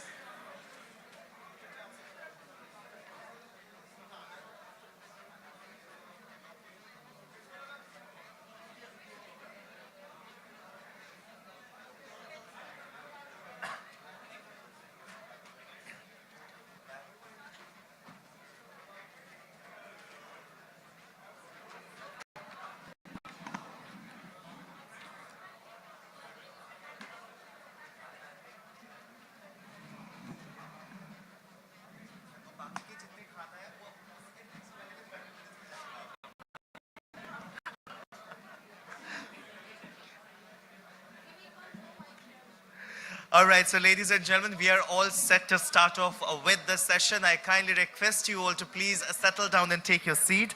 Well, ladies and gentlemen, we are highly honored and privileged to have in the midst of us a few very, very exceptionally flair minds to talk upon, to touch base upon the very important subject that we are discussing this afternoon, which is space and geospatial industry market forecast and industry directions. May I please take the honor to invite the Director of ASEC and Special Secretary, Science, Technology and Climate Change, PLN Raju sir. A hearty and a very, very warm good afternoon. Kindly take your respective seat. Ladies and gentlemen, can we have some love shown to him with some applauses? Thank you. May I now invite on stage the Chief Operating Officer, Geono India, Shri Hari Kumar. I kindly request you, sir, to please join us and take your seat. Shri Hari Kumar, ladies and gentlemen, Chief Operating Officer, Geono India. All right, he'll be joining us. Moving on ahead, ladies and gentlemen, I invite on stage the Vice President, RMSI, Dr. Pratap Singh. Could you please join us on stage and take your seat? Ladies and gentlemen, can we have applauses as Sir walks down the aisle and joins us on stage? May I now invite on stage the Vice President, Suhora Shri Swarnapant. May I please invite you on stage as well. Ladies and gentlemen, please give some applauses and welcome sir on stage. And the final panelist, ladies and gentlemen, we have the General Manager, ISRI India, Shri Ashish Mittal. Could you please join us on stage?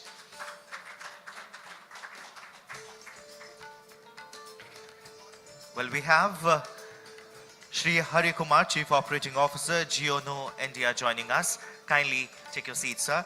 And ladies and gentlemen, the session will be moderated by Shri G.V. Shri Ramam, Founder and Chief Executive Officer, Neogeo Info Technologies. A very, very warm good afternoon to all our distinguished dignitaries, our panelists. All right, so ladies and gentlemen, let me also tell you that the first session that we are discussing, I have already say it again, we are discussing or rather stressing upon the points which is market forecast and industry directions, and we have ample amount of time, as in not really, not literally, but if you have some important questions, you may please jot down and counter them once we are done with the first panel discussion. Over to you, our moderator, sir. Thank you very much. Very good afternoon to all of you, and welcome to this panel session on market forecast and industry directions. Today we had a wonderful session in the inaugural where we have heard from eminent personalities of Indian industry, Indian geospatial industry and space industry. So we have heard about many projects. We have talked about Naksha project. We have talked about DILRMP, Land Record Modernization project. We have talked about many projects. Today we have a very eminent panel with us. We will try to dissect what are the various aspects of geospatial project components and how each of these components is contributing to the success of geospatial projects. And also we would like to understand from our panelists what is the size of the market, what is the market forecast, and the direction in which the industry is growing, right? We understand that in any geospatial project, when we are implementing, we have major areas covering mapping, modeling of the data, as well as applications which are finally delivering this data to the right users on the ground. So we have panelists from various domains of this area, various technologies. We have among us the data capture companies, we have among us data analytic companies, satellite analysis companies, we have government representation, we have from the software side and the applications. So let me start by asking each of our panelists, what are the industry directions they are seeing in each of their own industry?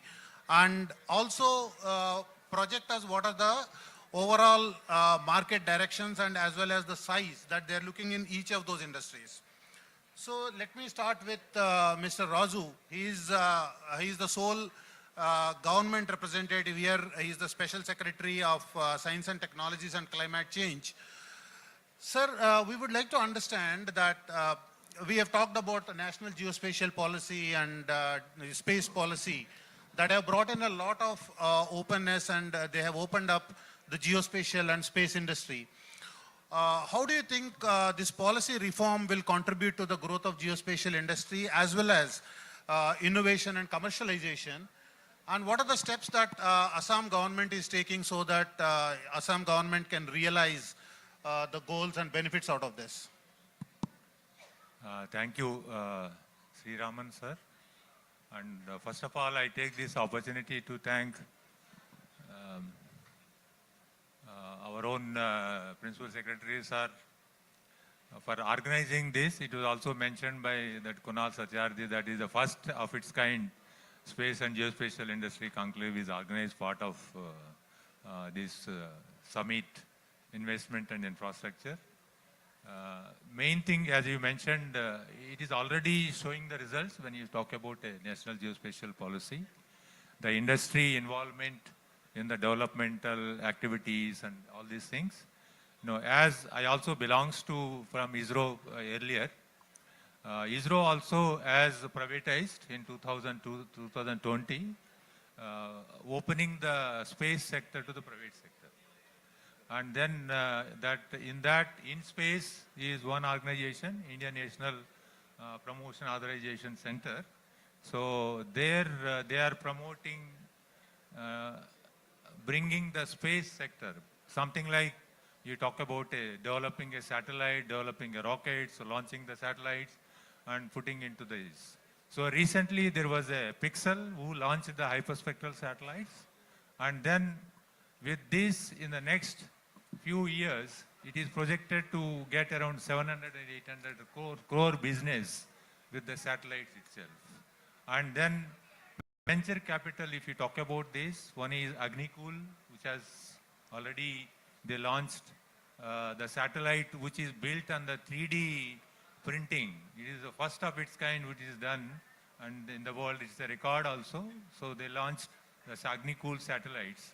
So they also generated a revenue of 400 crores in the last these 3-4 years. Similarly, Dhruva Space Agency and Galaxy Eye. So there are many space companies already in line to launch the satellites. So it is not ISRO is launching the satellites or ISRO is building the rockets. So in that sense, so we are already, market already opened up, and then we are going to benefit. If you see that 2020 and by 2030, so there is around 64,000 crores, which was the, what is ISRO was this thing, revenues and this thing, spending on the space. So by 2030, it wanted to go to around 3.2 lakh crores of rupees investment in the space sector. So that itself is a manifold increase in that. That is also being done by all the private industry. So that means there is an industry promotion is there in that. And then Government of India already put the budget around 1,000 crores for promoting the spatial industry in the next 5 years. So that way it is already helping in that. And then as far as Assam is concerned, already it was also mentioned in the previous inaugural session, we are the forefront in taking up the technologies, like bringing the blockchain by Tripathi sir for the land record and modernization, resurvey plan, etc. And then Assam is the first state to bring out a flood early warning system way back in 2012. And then the same thing, which is something like giving a early warning and forecasting in 24 hours to 48 hours in advance for the disaster mitigation and relief measures. So, and then other states are also following it up. And then there are many other programs which are already initiated. And then there is also AAR BMP program, basically World Bank funding for the disaster and bringing it a climate resilience for the floods, etc. And then in the fisheries sector also there is a ADP support for bringing the fishery developmental activities. And as in the first session also it was mentioned that if you wanted to have a 30 trillion economy where Assam is going to contribute almost, is already 60,000 and then going to next by 2030, going to 1.2 lakhs and going to 12 lakh crore rupees contribution towards the overall Indian economy. So Assam is, I think it is in forefront bringing and using this space technology, because you talk about infrastructure, health sector and communication, and then yesterday also and then cabinet approval, it was there 1.2 lakh crores already approved as per the business this summit. And then all these sectors where this space and geospatial contribution are part of it. Yeah, thank you very much. Now let me go to the next speaker. This is Mr. Harikumar from GeoNo. We all understand that geospatial data is the backbone of all these applications, and the right data is very important for the success of any program. So your organization deals in data capture as well as processing. What are the trends and new technologies that you see are going to change the way geospatial data is captured, processed, and how this geospatial data piece is going to grow and contribute to that 1 lakh crore industry that we are talking about? Good afternoon, distinguished guests on the dais, off the dais. So great opportunity to talk about what geospatial data can contribute to the growth of the substantial development. To begin with, okay, briefly I'll talk about GeoNo. We are a company who collects 2D and 3D geospatial data in aerial platform, mobile and terrestrial platform using various sensors, whether it is a optical or a NAR or a LiDAR sensors. Of course, this data can be used in various ways. So before we talk about, now as we talk about the trends, we should know what has happened in the geospatial industry for the last 2.5 decades. So when you look at the topography or the imagery data, how it is grown over the last 2 decades, if you look at it, see 20 years ago, what you are used to get is 5 meter resolution data in general. Then over the last 2 decades, if you see the growth, 5 has gone to 2.5 to 1 meter to 0.3 to even nowadays the latest offering is 0.15 meter or 15 centimeter resolution satellite data is available for topographic mapping on the satellite data side. Now coming to the next segment is the aerial data collection. If you see historically, we never had that aerial data collection in India because of the regulatory things, but on a global Western world, if you look at it, aerial data collection was used, and nowadays it is often used for a yearly mapping or updation program in the Western world. If you see in the aerial data collection of 7 centimeters, 10 centimeter data resolution. Then came the drone era of say 5 to 7 years ago, where drone become known for a small kind of project of say 500 acre, say 1,000 acre kind of work. Drone is taking over the other works, and of course 2 to 3 centimeter data is easily available through a drone platform. So these are the data from the imagery perspective. Whereas in the 3D data collection, historically, LiDAR was not known, say 20 years ago, or very minimal in India. To a stage in the Western world, LiDAR moved from a aerial to terrestrial to mobile to even handheld, and nowadays even the mobile phone can have some kind of 3D data collection.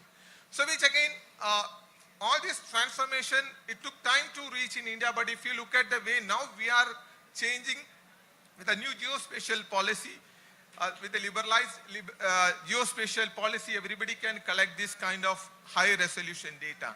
So what this is from an industry perspective, once this kind of data is made available, so one of the major things which in the Western world is talking about the autonomous navigation. See, data becomes a core for autonomous navigation to the guided, precision guided, defense system which people are using. So this high precision data or high accurate data is essential for any growth as a country develops with implementation of the geospatial policies. Now we come to the geospatial policy which our government announced 2022. The 5 centimeter resolution data of urban areas for topographic mapping and 25 centimeter resolution DEM for the national level, and the bathymetric data of key water bodies. If you look at the kind of work or amount of work involved in getting this done is humongous. 2030 we have to complete 5 centimeter topographic map for major cities, followed by 25 centimeter DEM for national elevation model. So these are huge opportunity for the geospatial sector, and of course this becomes the backbone or the base for any development, whether in infrastructure or industrial. That is what my preliminary remarks on Sri Ram. Thank you very much. We'll come to the questions, once we give a chance to all the speakers. Then my next topic for you, Mr. Pratap Singh, is that being from RMSI is known for the final applications, delivery of the data to the end users in platforms or in mobile and some other things. If you look at the traditional applications like defense and intelligence or urban applications or natural resource management, what are the new sectors that you are looking at which are going to contribute a lot more to the geospatial industry? Okay, thank you. I think today we are here to talk specific to Assam. The vision, the applications of some applications are common. But if I talk about the applications in Assam, for example, the total area of the Assam, geographical area, is around 70,000 square kilometers. Out of this 70,000 square kilometers, 70,000, say 90% is covered or occupied by Brahmaputra basin. Only one river basin. 10% by Barak.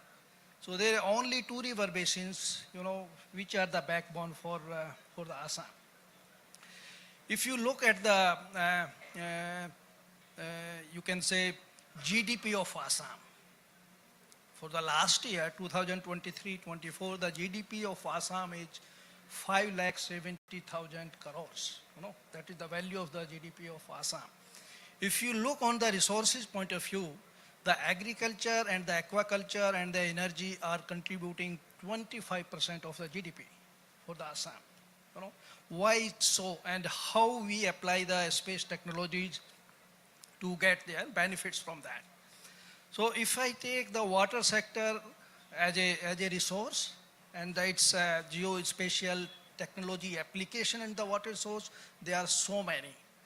Not only Assam, there are so many. For example, if I go for Assam, flood and sedimentation are the 2 main concerns for the state.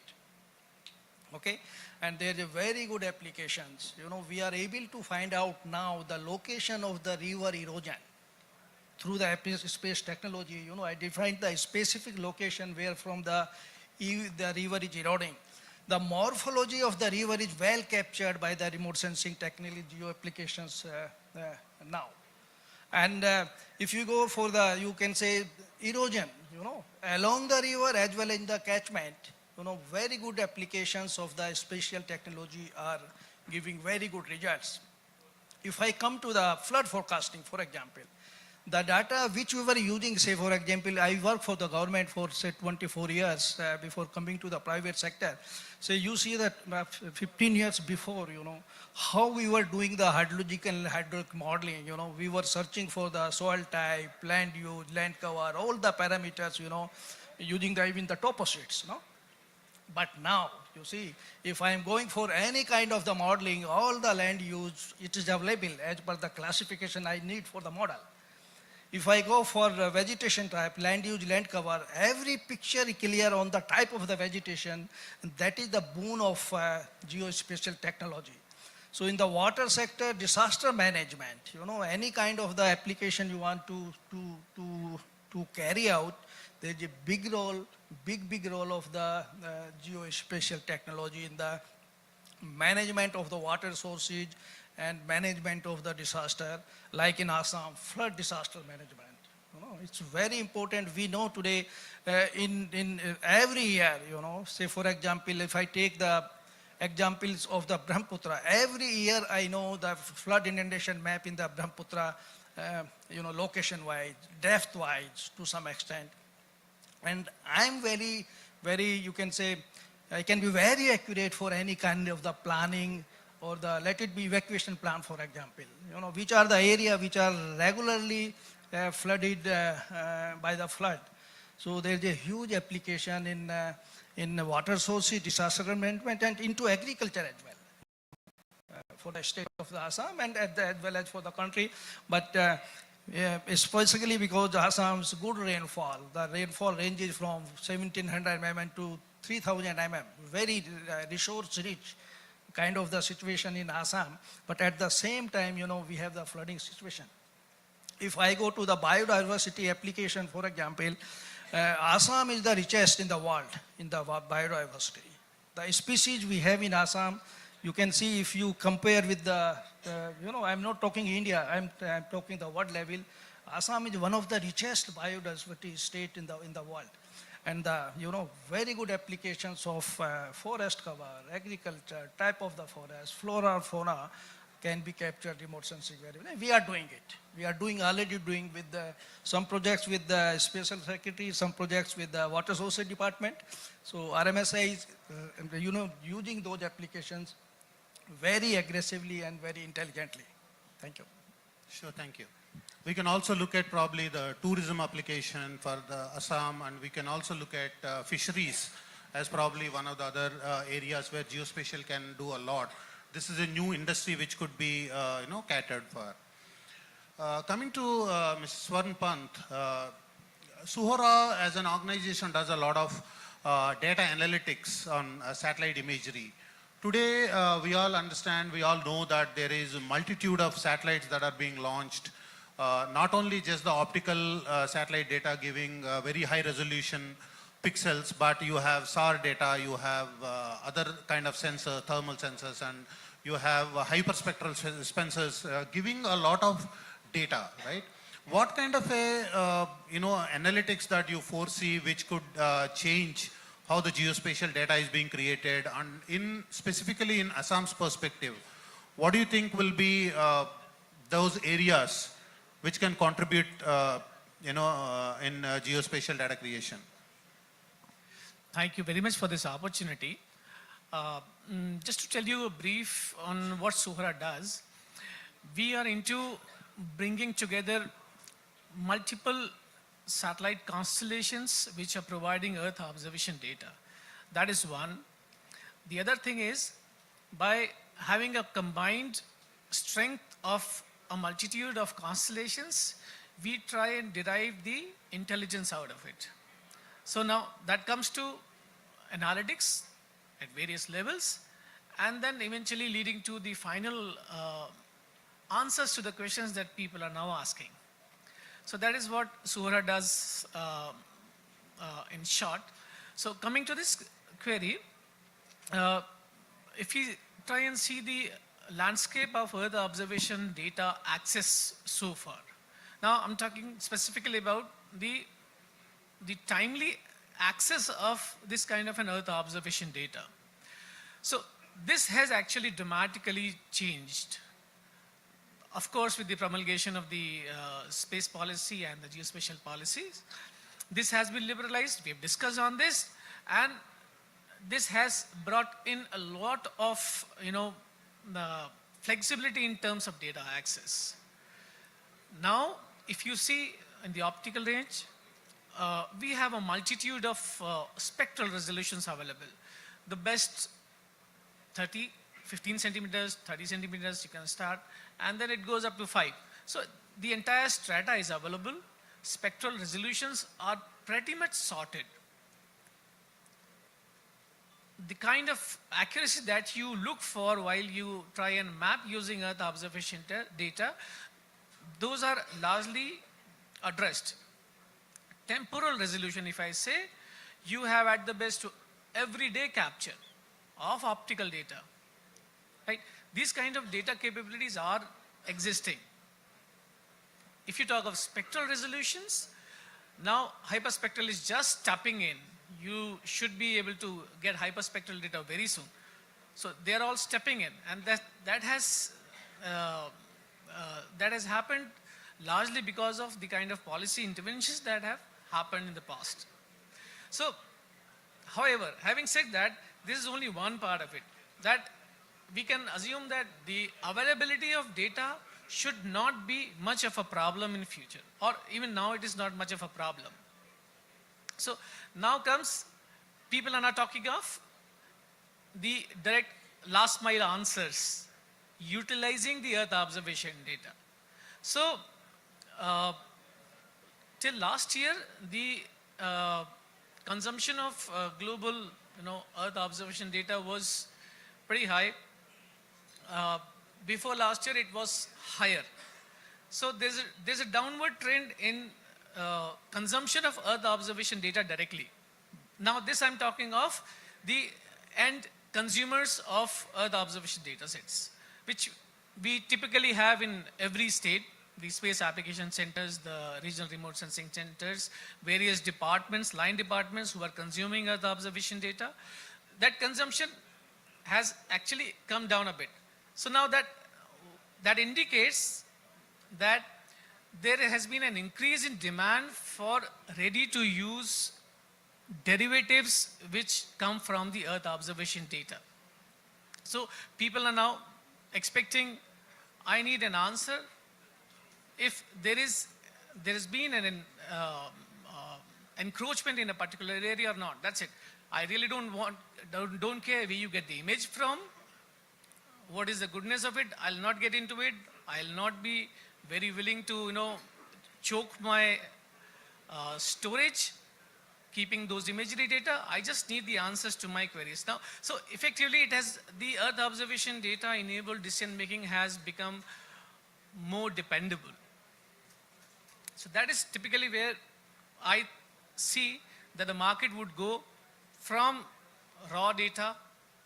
It'll go to automated processing pipelines, which are eventually used to derive analytics and end answers to the queries. This is probably what I see we would be witnessing in the coming year. Could you give any examples of newer areas which are contributing probably to business development in this? In terms of Earth observation, if you say, hyperspectral is one. In specific to Assam, I foresee there are a lot of possible applications from synthetic aperture radar data. However, I would be candid in submitting that the current capabilities that we have for in-SAR kind of analytics using SAR, they're still limited. There is still an appetite for having these kind of in-SAR capabilities at a better spatial, better temporal resolution. So effectively, the opportunity would lie in better utilization of SAR. Of course, the underlying capability issues need to be addressed because these are difficult data sets to manage. But yes, SAR for Assam, a clear positive go ahead from my side on this. Thank you. Let's come to our last speaker, Ashish Mittal from ESRI. So you enjoy leading position in the software field, especially the COT software. What do you think are the trends that are coming in the GIS, Geospatial Information System software front, especially integrating other technologies like blockchain? Today morning, in the earlier session, we were talking about integrating blockchain. And also in the next 5 years, what would be the landscape and what would be the opportunities on the software side? Thank you so much, Sri. First of all, let me thank with the deepest gratitude to Government of Assam, especially Tripathi sir, Raju sir, who has given us opportunity to be a part of this very esteemed panel and having conversations which value a lot in terms of having a very, very futuristic approach for the GIS. A little bit about our company. We, SRI, are India's leading end-to-end geospatial software and solution provider. For last about 4 decades, we have been leading various initiatives in the industry, resulting in the growth and adoption of GIS technology solutions for government, non-government, NGOs, as well as commercials. We have close to 7,000 customers in the nation, and we have more than 10,000 users who are using our technologies. This number may look very small, but at the same time, it gives us a large opportunity to scale the kind of initiative we are seeing in the nation. With the government of Assam, we have been there for last more than 2 decades, and we have been partnering with them for all their initiatives, be it their environmental and infrastructure planning and management. We have also heard in the morning today that government of Assam is also formulating their own state policy, taking the cue from national geospatial policy. I think that is something which we should be thankful to you for making some state-specific initiatives which will go a long way in making sure that GIS is adopted at the grassroots level. In addition to all this, we also see Assam, who has taken a head start in deploying, not only deploying the GIS in the various initiatives, but deploying it at a grassroots level. All credit goes to you, sir, and all credit goes to you, sir. Sri, you asked me the future of GIS. You asked me what are the future trends we are looking for. So those who are pre-2000 era engineers, they can probably relate to this. When we were pre-2000 studying and we were talking about year 2000K boom, right? That's the only buzzword around at those times. Then something called as .com came, then mobile. I mean, we were saying an app every day keeps your computer away. An app every day keeps your laptop away from you. Then many things came. It is no denying fact that in future also, next 5 years, the AI, the deep learning, the machine learning will definitely touch GIS the way it is touching other fields. But one very important word which you said, Sri, integration, right?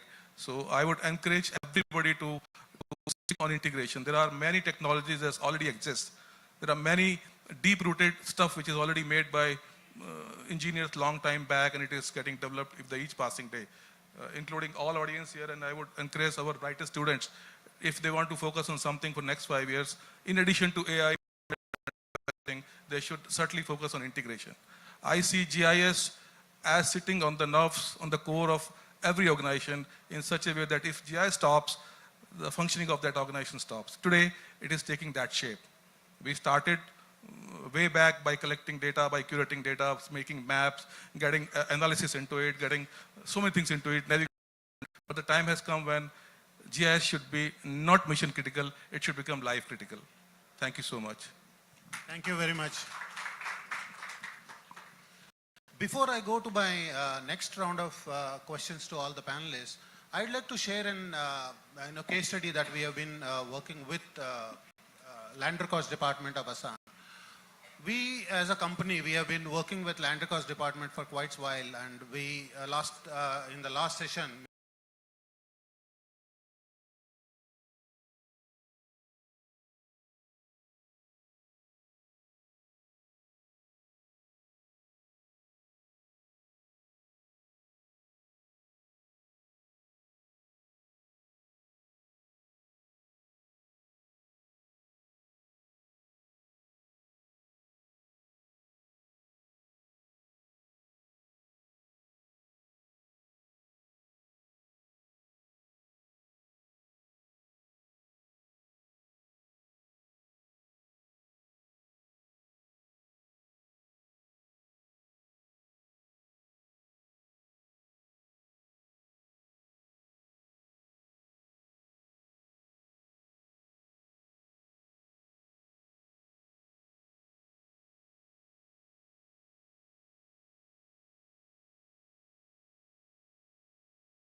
partner with, you said skill building, but I think I should elaborate on that. We can partner with Government of Assam to make sure that our tools, our technologies are available to all of you, to make sure that you leverage all those technology and there is something which is available to all of you going forward. I think we can surely consider partnering you all with all these private partnership initiatives. Thank you. Yeah, thank you. That is a very nice suggestion which has been talked about in the opening session as well. For Assam to become a nodal agency for all the geospatial solution services for the entire Northeast, probably about all the 8 states. Thank you very much. Now we have very little time, but I would like to open the session for some questions. We have time to pick up around 2 or 3 questions. Anybody in the audience?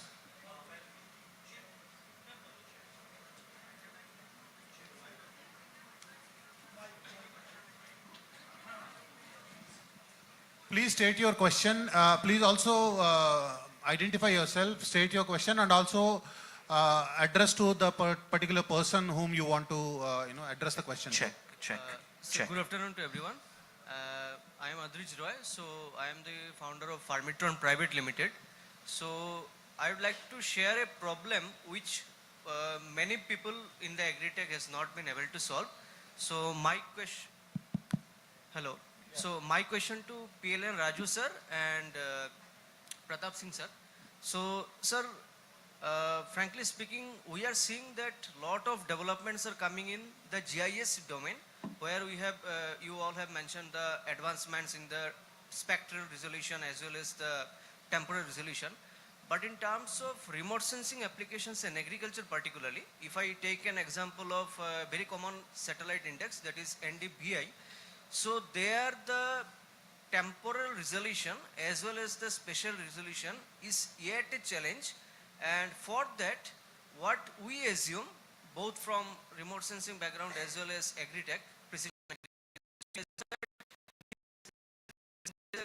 will be helpful for proper monitoring and timely monitoring, but it is yet an issue, and few drone companies have come who have also tried to solve the issue, but in terms of economics, it is not actually feasible for people who are actually working with the farmers.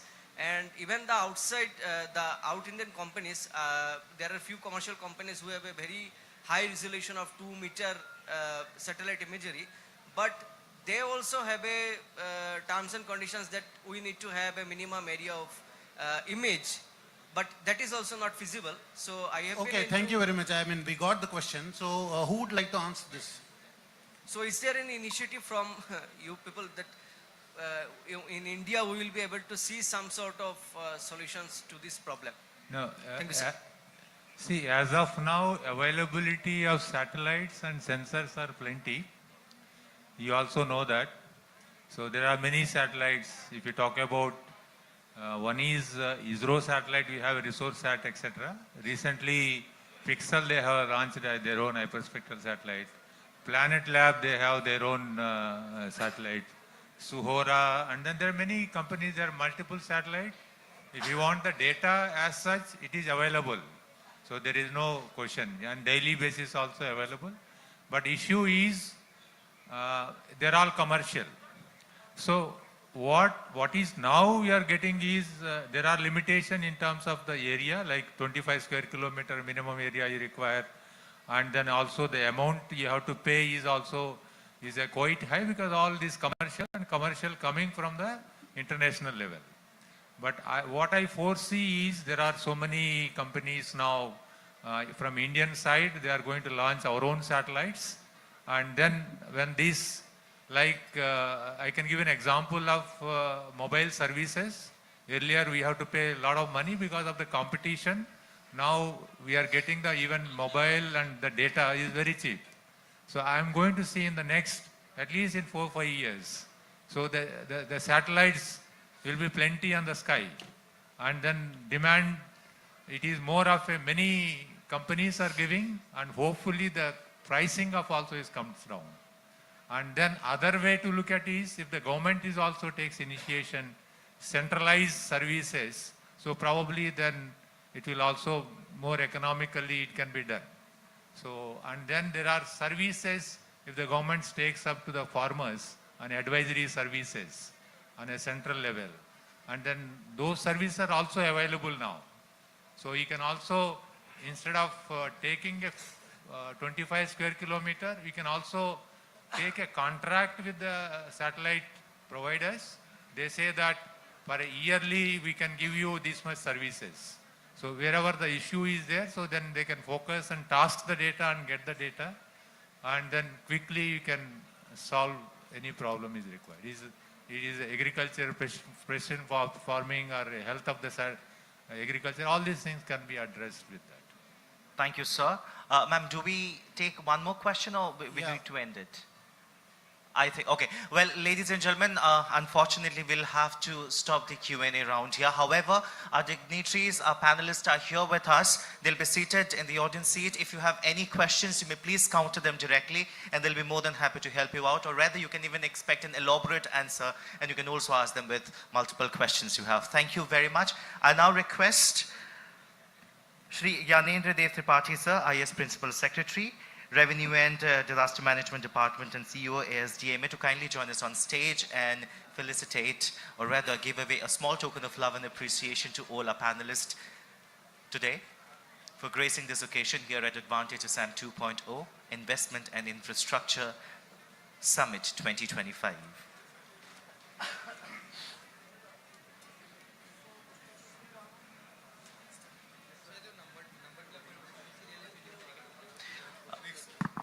I would also request our ushers to kindly settle the stage for the next session.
Well, I kindly request Tripathi sir to please be with us on stage and capture this moment.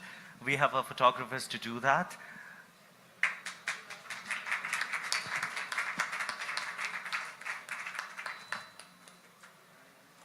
Well, thank you very much, our respected panelists. You may please take your seats. Thank you very much. I kindly request our ushers to kindly quickly fix the stage for our next panel discussion.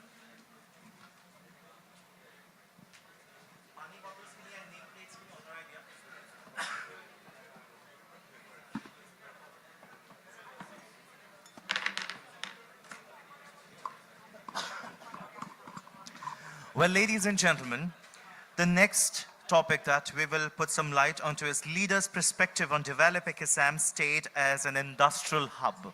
I repeat, the topic that we will have an elaborate discussion on is leaders' perspective on developing Assam state as an industrial hub. And we would be joined by Dr. Virendra Tiwari, Director, NEIST.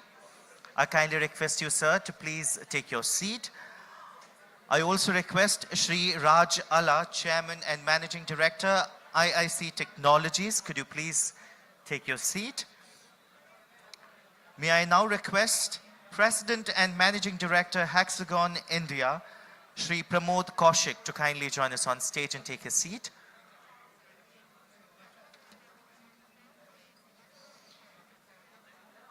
May I now request the Chief Commercial Officer, Stasio Dhruva Rajan, to kindly join us on stage.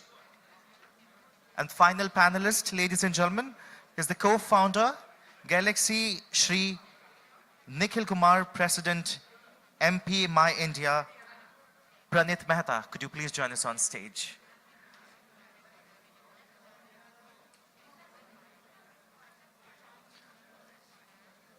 Well, ladies and gentlemen, Pranit Mehta, he is the co-founder Galaxy, and we also have Shri Nikhil Kumar, President Map My India, joining us on stage. And ladies and gentlemen, this session will be moderated by Saurabh Rai, Chief Executive Officer, Aras. Kindly join us on stage. A very, very hearty good afternoon to all our distinguished panelists. Ladies and gentlemen, I repeat the topic once again. The topic that we will discuss is leaders' perspective on developing Assam state as an industrial hub. And by saying this, I hand over the mic to our moderator, Shri Saurabh Rai, sir.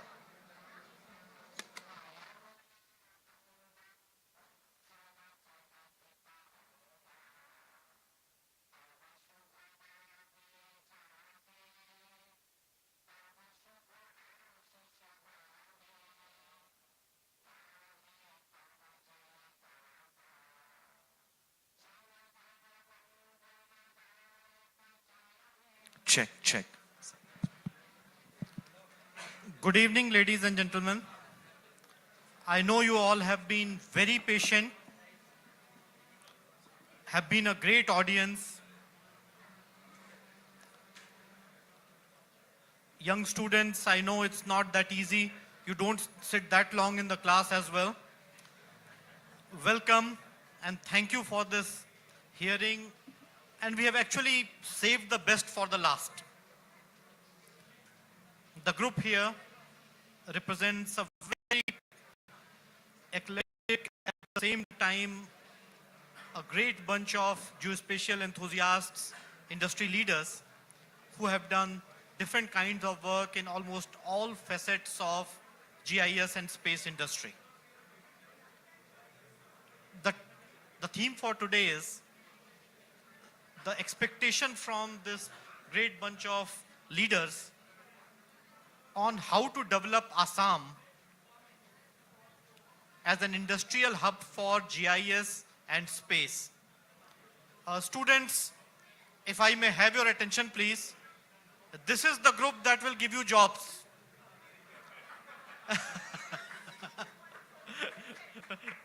This is the group. So please have full attention, remember the names and faces. There will be a quiz that may follow. Now, and the first part of the quiz will be coming from the round table that we are having. And what I'll request all my co-panelists is, in the interest of time, let's have a quick round robin on one simple question, 1.5 minutes each. What is the readiness of Assam, and what will it take for Assam to beat different centers in India, Hyderabad to be precise, Noida to be precise, to become, or Bangalore, to become the real hub of geospatial and space in country and in India? So may I request Dr. Viren Tiwari to speak a few words on this. Thank you. Very good afternoon. And again, I join with others complimenting Shri G.D. and others for particularly looking this emerging technology as a possibility of employment generation and economics. So in this perspective, if we have to see the title, it says the leader's perspective on developing Assam state as industrial hub. If you wish to have a leaders, you need to have the all fundamentals, all the bases are very strong. And for that, if we go quickly, what are the requirements for the geospatial technologies? So first it starts with the geospatial infrastructure. We talk of the skilled, I would say not skilled, but rather knowledgeable manpower, because not only in Assam, but rather in India, still I find that we are not up to the level that we can say that we have the knowledge base in the geospatial technology. And third one is how smartly we are managing the data. And finally, how are we able to get the knowledge and translate that knowledge in terms of the economy from the data. So in all four verticals, if we see, there are a lot of need which requires to be done from the government side, and some of them has to be seen as a collaborative efforts of the entire value chain of the geospatial technology endeavors. So quickly, one by one, we have to have a very well-planned strategy of training the young manpower who understand what is the difference between the geo-referencing and the reference frame. Going to the next level, we have to have also a large amount of the data centers which can cater the need of the upcoming huge amount of data. You can imagine the amount of data which will be spatially and temporally varying will be enormous, and handling of them, managing of them, archiving of them, and also making with standard which we call a kind of Interpol level and high school. And lastly, I would like to emphasize that you see in the previous session, there was a discussion about different kinds of sensor. You might be knowing that very soon we are going to have NISAR satellite data, which is from the ISRO and NASA, the SAR data, which will be unprecedented accurate, which will be really making the difference in the hydrological in other applications. And each day data will be more than 2 terabyte. So you can imagine how can we manage that data and analyze the data, and therefore the technological development and analytics going to be very important. So in all four verticals, if we work together in PPP mode or in the mode where we can see that our knowledge is get evaluated, we'll be able to make the industrial hub, whether it is Assam or any parts of our country. And we look forward for Assam because we have a very, very knowledgeable and passionate leader, GD Tripathi, with us. Thank you. So, Raj, since it's all advantage Assam, on that to 2.0, if you can talk about the industry and more so aerial, that will be very helpful for the audience. What can we do here? Thanks, Saurabh. Good afternoon, everybody. It's actually a pleasure to be here in Assam after, I don't know, maybe about 20 years ago is when I've been here. And the changes that I've seen, I think, is very, very positive, just driving from the airport coming out here, over here. I mean, as has been said, Assam is the gateway to the Northeast. Assam has natural resources, it has biodiversity, it has, strategic location, of course. And I think all these things make it a place very inviting for, I would say, industry and students and visitors, ecotourism. Okay. And I think that is the first and the foremost. And having said that, then it depends upon the state to be able to develop the infrastructure, be able to come up with the policies and the regulations. And once that comes, actually I'm glad to hear that the state is coming up with a geospatial policy. And I think that's the first time that I've ever heard, right? You always had a national policy, but the state coming out with the policies, that's fantastic. And that itself is going to attract investors, I think. The other thing, I think, in terms of looking at Assam as a industrial hub,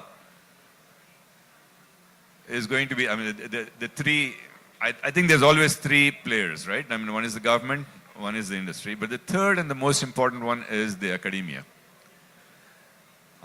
If you really want this to be an industrial hub, you also need to be able to ensure that we have R&D institutions, right? While we might say that we might get, we need knowledge workers, we might need skilled workers. That's one set. I mean, that's always required. It doesn't matter where you are, what you are. I mean, that's. But if you want to be the center, if you want to be the industrial, space and geospatial industrial hub, right? You need to have R&D institutions. You need to be able to support innovation. You need to be able to encourage, so startups, for example, right? So I think with that, that's probably a start for Assam to become a geospatial and space industrial hub. So, Thank you, Raj. So carrying this discussion forward, Pramod, your company has a very vast array of technologies, GIS and space included. How do you see them playing out in making Assam the hub for GIS and space? And anything else that you would like to share? I think the first is I would rather say, I've been seeing the amount of enthusiasm, which in general you ask, how's Assam doing today? Everyone is so positive. This is amazing to see. Everyone is talking for the last 3 to 4 years, the amount of changes which have come, and the steps which the political, I would say, dispensation is taking today is just amazing to see the vibrancy here. And that's a very important aspect of when you want to really invest in any state or you want to develop, I would say, partnership with this state. That's one thing which I can say it's already ready. Today morning we saw the launch of IDS-DRR. That itself is actually one testimony that how the disaster management, which is a very crucial aspect of this state, Brahmaputra being here, floods coming, I would say so many activities which get impacted because of flooding, because of disasters, and the agriculture being impacted, I can see those actions are happening, which is very important. Coming on the technologies, what we as Hexagon have, we have multiple technologies, and I see the immense potential of working with the government departments. And briefly, I just went out and had a chance of meeting the chief minister for 5 minutes, and I could see the energy, what he's oozing, that, come and let's talk. And he wants to give an audience which is specifically what technologies can you bring in this state. When it flows from there, you realize that, this is a place to come and work. We have office over here. We would like to invest in some more offices, service centers, get our experts over here. And when we are talking about I would say, what is required, I think that's basic thing is being taken care at this point of time. And disaster management, resilient, I would say the agriculture, and looking at some of the other climatic things, they need to be taken care. Political ways is coming through, and the investments would come. We are willing to partner as we're doing on the skill development in some of these IITs. We'd like to do in IIT Guwahati University, rest of it. And this is where the skill development can happen, not only on geospatial, but on smart manufacturing and rest of the other technologies. I think we're all set. I feel very positive when I see the environment, everyone talking so positive. And that is a very important ingredient before you start investing in any state and you start taking plunge into those areas. And that's, I think we are meeting all those tick marks and boxes as we talk about. Thank you, Pramod. That was very well said, and no doubt there is a clear support that's so visible and so apparent, and the enthusiasm that you talked about. Let's move to Dhruva. Dhruva, you represent a company that has eyes in space and foot on ground, said sure. So how do you see Assam as becoming a center for space? Because we know not many technologies, we did have some discussions on earlier panels. How does space become an important player, or space technologies become an important player that can generate jobs, that can generate value for the people of Assam?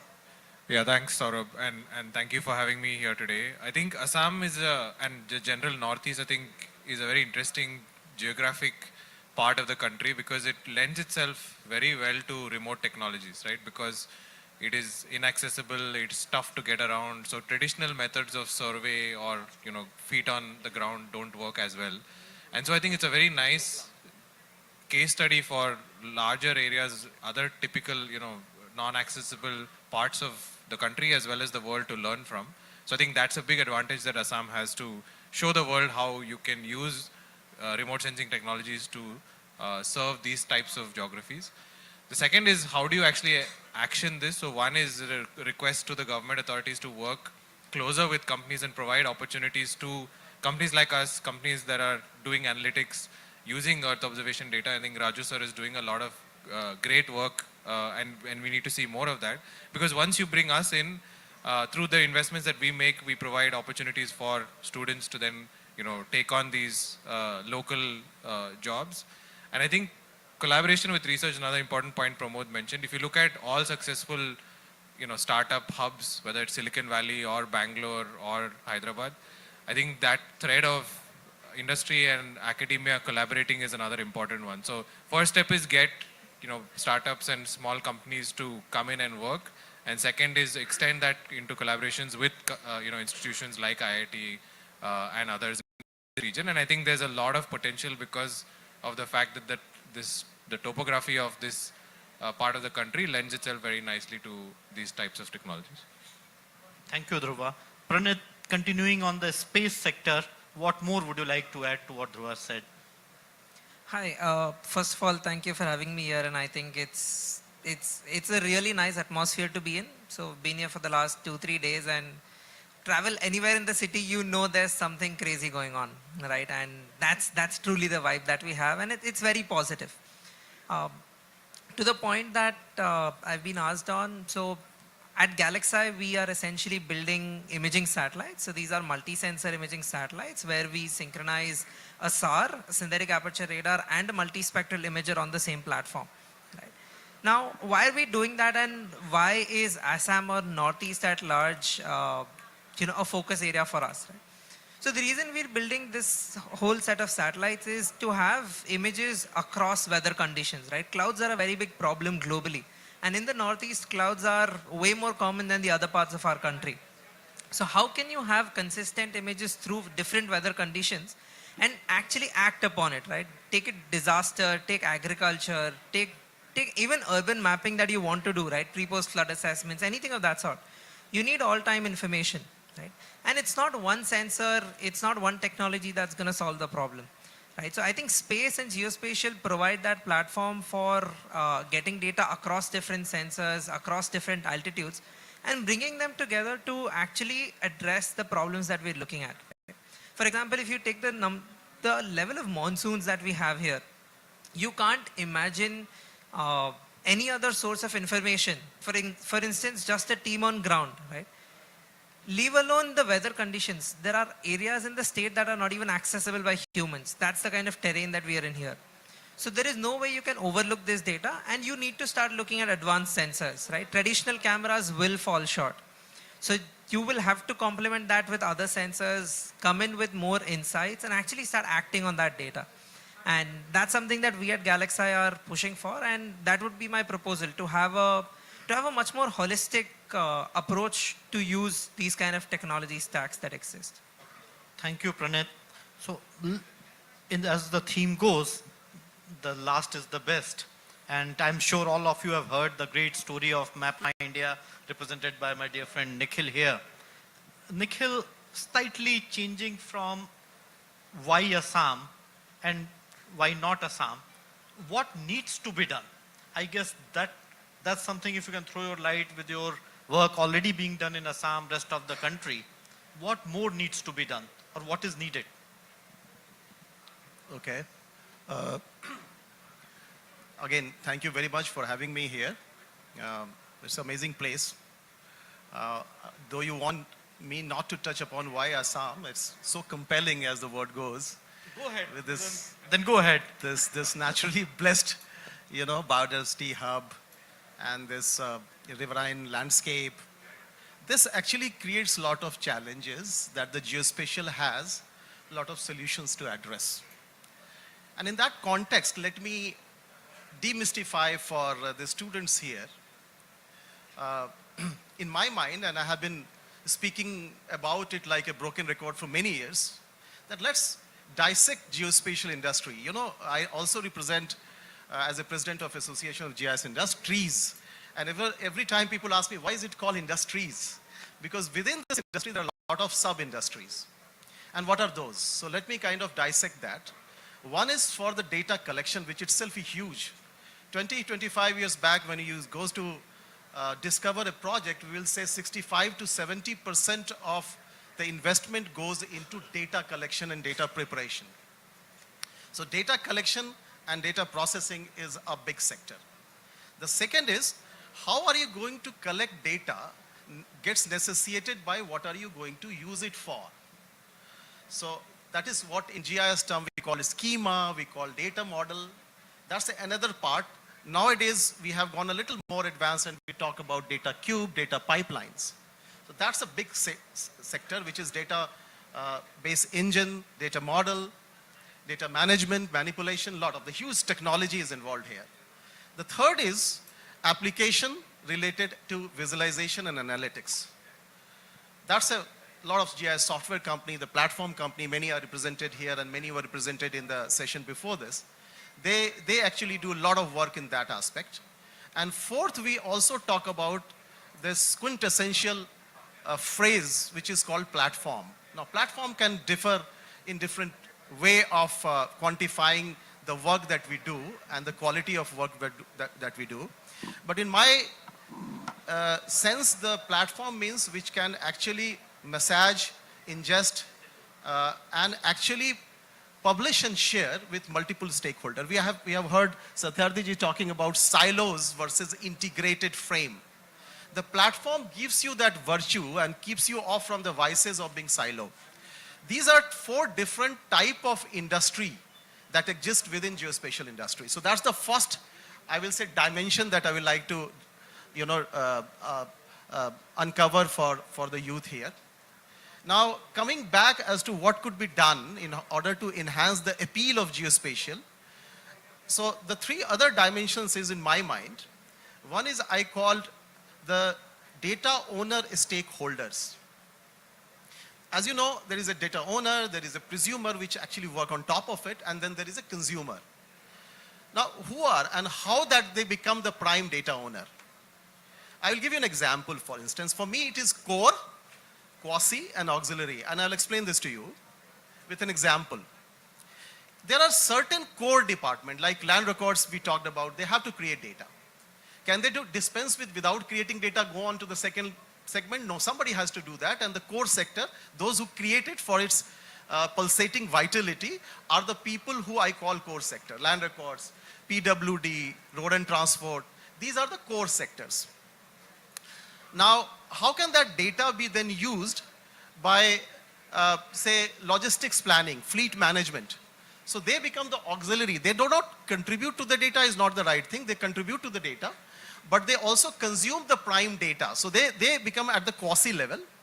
And when you use these 2 sets of data in, say, navigation, that's kind of auxiliary, but it also produces huge amount of data on its own to be then massaged and be used for variety of purposes and use cases. So that's one segment which I will talk about, which is the second segment.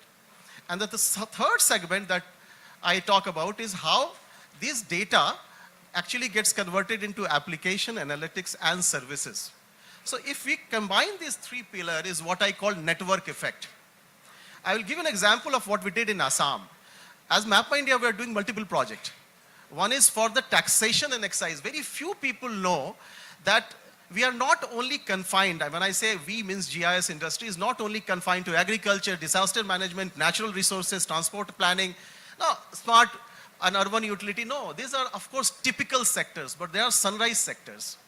Now, how much of spillage is happening on the GST taxations? This is happening as I'm speaking in Assam. We are working with the taxation department. What is happening in terms of the excise?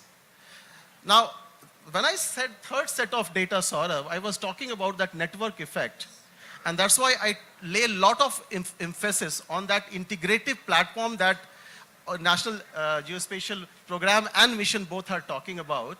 And that also brings in the previous panel's conversation that all these layers have to be on one foundation framework so that we can create a common data model and then extend that for variety of purposes and use cases. I'll keep it at this. I can go on, sorry. Thank you, Nikhil, for that capsuled masterclass. I'm sure all of you enjoyed it. Now, all of this that this great panel talked cannot be achieved unless we have the dividend of cost arbitrage in terms of people, skills arbitrage, and as the new theme is coming, the technology arbitrage. So who better than Dr. Tiwari to share how do we create that capability, those skills in the youth that I see in the room and outside? How do we create that capability? How do we create those skills for the opportunities that are in front of us for Assam and beyond? To be very specific to Assam, we must understand that the present day, the workforce available or the experts available in Assam are negligible. And therefore, there is a tremendous resources required to mobilize the manpower towards understanding of the geospatial technologies. And as you have heard that when we are talking of technologies, they vary from different sectors. One of the sector, those who have attended yesterday, the inaugural session might be knowing that Assam is rich, dharti ke upar bhi aur dharti ke niche bhi. So when we are talking of the, for example, the twins of city, I was reminded of the plan of Newark. And when we are talking of twin city, it is not dharti ke upar only. धरती के नीचे का जो plan है वो हमारे twin plan में दिख नहीं रहा है. And therefore, when we are talking of different applications, we need to go on the fundamentals, and that can start right from our school age. And when we are looking to these kind of possibilities, there are several engineering colleges as well as polytechnics. They have started teaching the remote sensing, GIS and geospatial technologies. And therefore, if we can strengthen them by inviting the experts in the academia and the industry, either through the resources available in CSR funds of the industry or little supports from the government side, I am sure that in very short time period with the market pool, you all know that how market pool is making difference. So with the market pool of the application of the geospatial technology or space-based observations, I am sure that we'll be able to make difference in that. But we have to start as soon as possible to work from the as much as from the graduation level.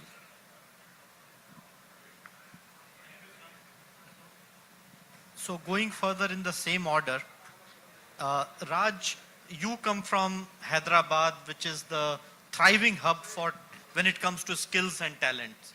And AI is the buzzword, IoT is the buzzword, flying is the buzzword. How do you address this situation? How do you create those capabilities here in Assam, and what can we as an industry do to groom them? Thanks, Saurabh. I think that's a very interesting thing. I mean, in one way, I think it is really hyped up in terms of saying skills. So I would actually demarcate it into, or divide it into a few tiers, right? And it's basically a pyramid. So bottom level is where I would say it's all the vocational skills that are required. I mean, it's probably not really fully geospatial science and things like that. And that would probably form 90% of the workforce, right? On top of that is where you have your implementers. So they need to know what I call the not really the science, but the use of geospatial technologies, right? And finally, it's the top pyramid, I mean, top of the pyramid, the very few, a very less percentage. These are the scientists, these are the R&D people, these are the skilled, very skilled workers, if you might say so, who actually drive the innovation, who drive solutions.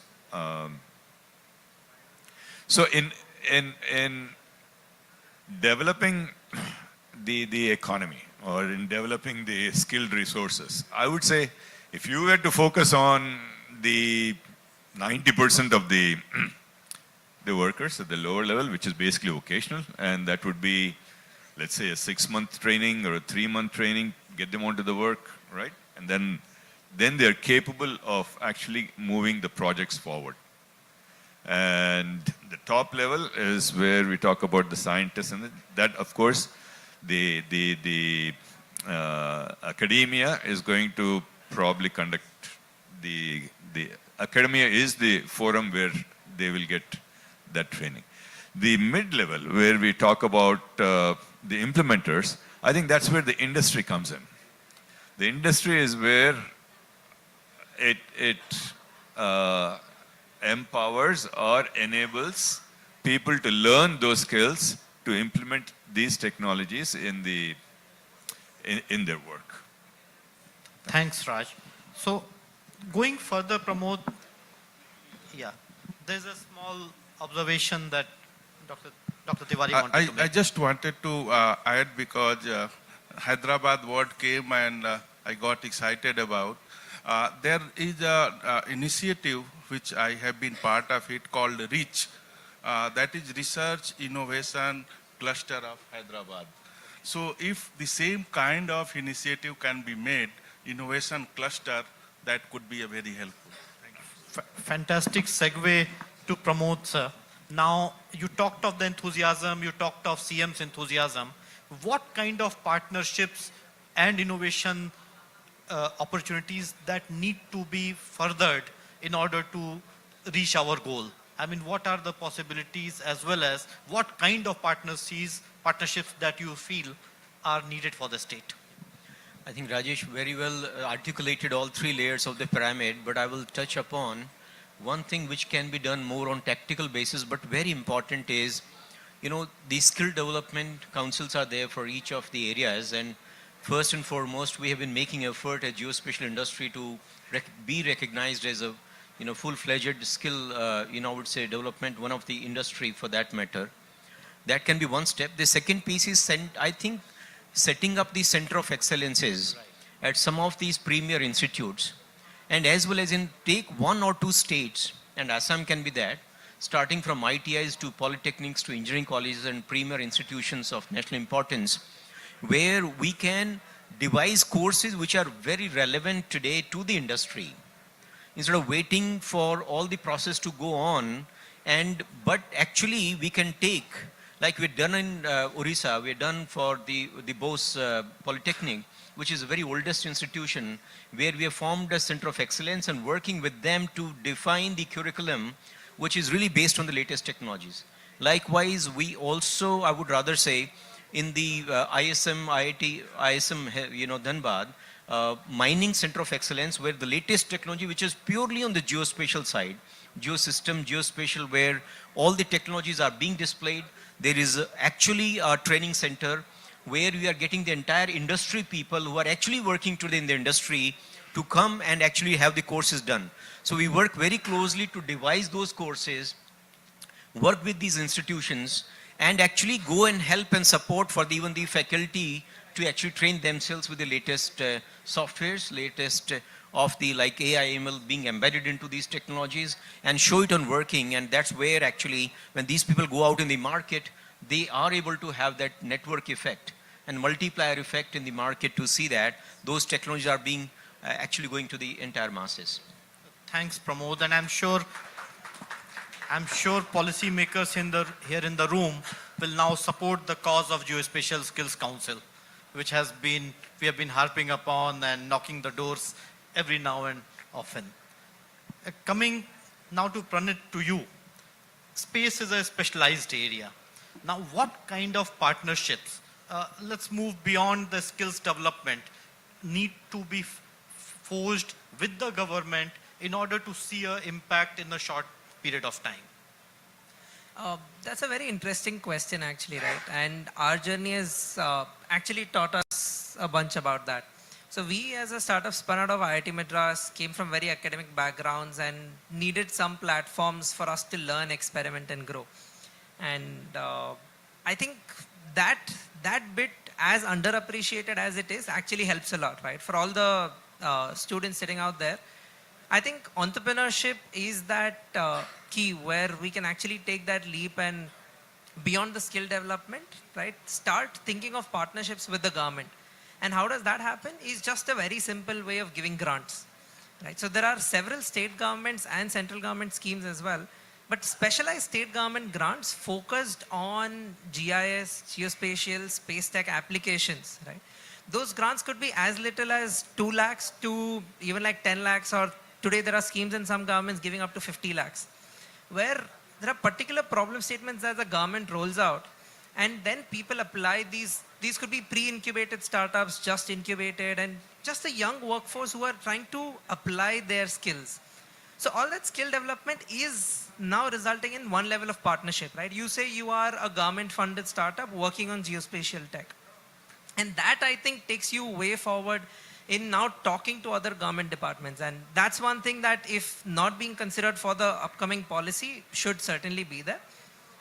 And second is, again, learning from experience. So a few weeks back, I was here in Assam attending the Space Applications Adoption Workshop.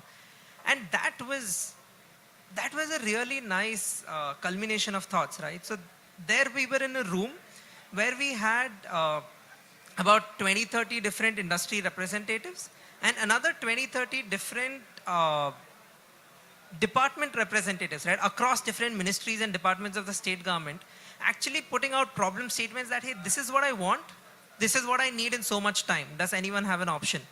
And then there are 4 or 5 industry representatives who are right there pitching what they have as solutions and actually adding value to the problems that are there, right? So that's a more senior level of partnership for established companies and solutions that already exist. And doing more events like these, right? I don't know, maybe once every 6 months is not bad enough a frequency to relook at the problem statements that were done, identify newer problem statements, and more companies to start, partnering with the government. So these are 2 things that I think should very strongly be considered and acted upon to boost the industries to start coming and engaging more with the governments directly than just paperwork and tender processes. These I think make lives much easier for all of us. Thank you, Pranit. The clock is ticking, so I would go a little rapid fire. So Dhruva, the question to you is, if we were to make a 5-year plan for the state, what would be one recommendation that you would make? Plan, something that's top of your mind. But as Pranit also mentioned, having a fund or a set of grants that enable technology adoption for critical problems, and then supporting these ideas through. It could be a startup, could be a small company, could be established, but we need indigenous solutions to these problems because these kind of situations don't exist outside of India. So that would be my one request for Assam government. Thank you. Nikhil, what would be the topmost thing that you would like to add to this? So 2 things, only extending this conversation further. There is a mention of geospatial enterprise / geospatial information development board. Sanjay talked about it. Both enterprises and GIDB is synonymous. And they have to cater to something, again a word which is a phrase very few people understand, that GKI, geospatial knowledge infrastructure. The way I understand geospatial knowledge infrastructure, that it is basically a summation of your geospatial data, technology, concept, skills with 4th industrial revolution, which is AI, ML and all that. And then your digital infrastructure like web, networks, cloud, etc. If you combine these things, how will geospatial enterprise help create that, foster that within the state?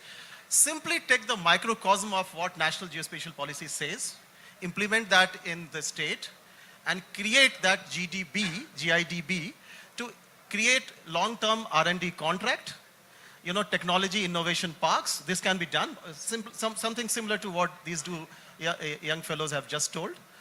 And within that, either it is a startup or it is an established company, give them a long rope, which is what I call long-term R&D contract. And it's mentioned in National Geospatial Policy. It's not something which I am talking about. If you just copy-paste that within the state, I think it will be a very good start. Thank you. I would like to add something that I borrowed from Mr. Satyarthi yesterday when we were talking. The need for very categorical, clear use cases, driving the business case and value case, that needs to be a part of a 5-year plan. And from there, the budgets can be derived, the skills can be decided, and actions can be taken. Others, would you like to add something? Mr. Tiwari, Raj, Mr. Kaushik? So maybe a couple of questions from the audience. You may want to share your name, identify yourself, and to which panelist the question is. The floor is now open. Well, sir, before we open the house for the questions, I have a special request. Whoever's asking the question, kindly ask your question needs to be very crisp and very precise. That's an humble request. We'll be entertaining 2 questions, so because we are running out of time and hence some hands to go up in the air. Okay, there's a gentleman. Can we please help him with a mic?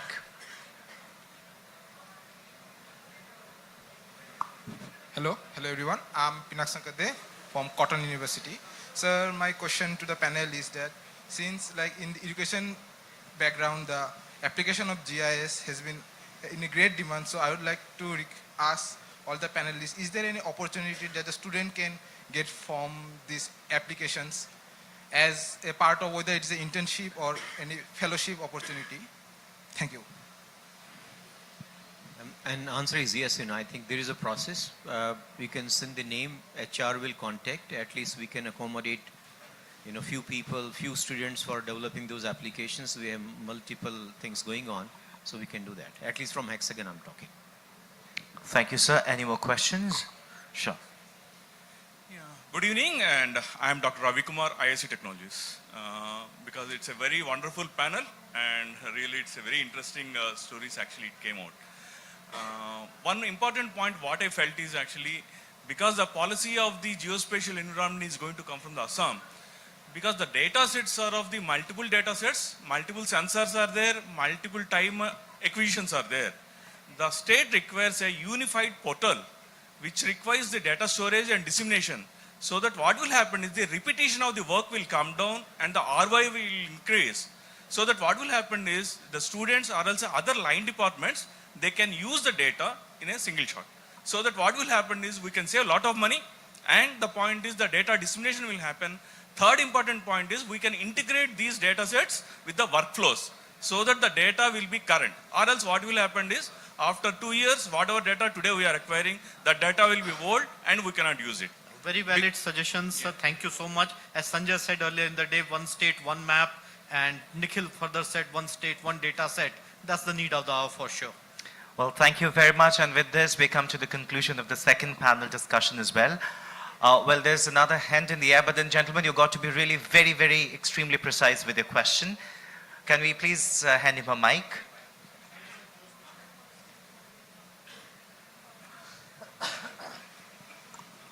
Hello, good evening everyone. So I have a question to Nikhil sir actually. So I am Adrij Roy, I am founder of Farmitron Private Limited. So since you are discussing about the data usage and client usage, so basically this is easier to understand in terms of say agriculture or something, means maybe there may be repetitive usage, but if I ask say non-agri-tech uses, so what can be, say if I take of a river basin and I talk of a river basin management, so basically these plans are taken for 5 years or 3 years, a little bit longer duration. So where do you find, or maybe people like us, where we can find that data can be recurring usage of data can be formulated? So I would like to know. One is the data availability, and second is where the data be hosted, and third is how the access of the data be given. These are the three different things that you're talking about. Now, there is a policy formulation within NGP, and the Government of India is working on that, including Surveyor General is working on that, which is what is called NGDR, National Geospatial Data Registry. What it says is that the ownership, control and access remains with the people who have created it, those who have created it first time, those who have created it with a value addition. That metadata will actually sit on the catalog, and the access will be given to everyone to actually see matching the requirement that I have. That portal is going to be opened very fast. One semblance of that is coming with PM Gati Shakti, which is also going to be opened up very soon. Some deliberation is going on. And this NGDR, if becomes the reality, the exchange will happen something similar to what you know in UPI is what is called Unified Geospatial Interface, and that will be a common exchange through which you will be able to access and be able to evaluate the type of recurring data that you require. Does that answer your question? Thanks a lot, sir. Thank you. Well, thank you very much. With this, we conclude the panel discussion. Ladies and gentlemen, we are almost inching towards the climactic part of this wonderful session. However, we would now like to felicitate all our distinguished speakers on stage. To felicitate our speakers, may I kindly request Gyanendra Dev Tripathi, sir, to kindly join us on stage. He is the Principal Secretary to the Government of Assam. So I kindly request you to please join us on stage. And also, I think it's an important announcement for all the students to kindly be present here in the ballroom. All the students.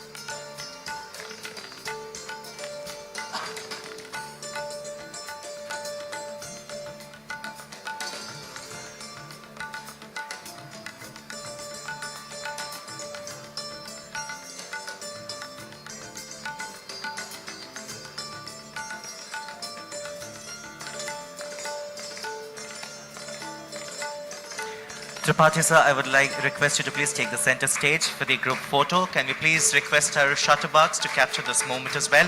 And ladies and gentlemen, can we also have a big round of applause for concluding successfully the session which is named as Space and Geospatial Industry Leaders Conclave. Thank you very much. And now to present the vote of thanks, may I please invite the CEO, Geospatial World, Shri Sanjay Kumar sir on stage.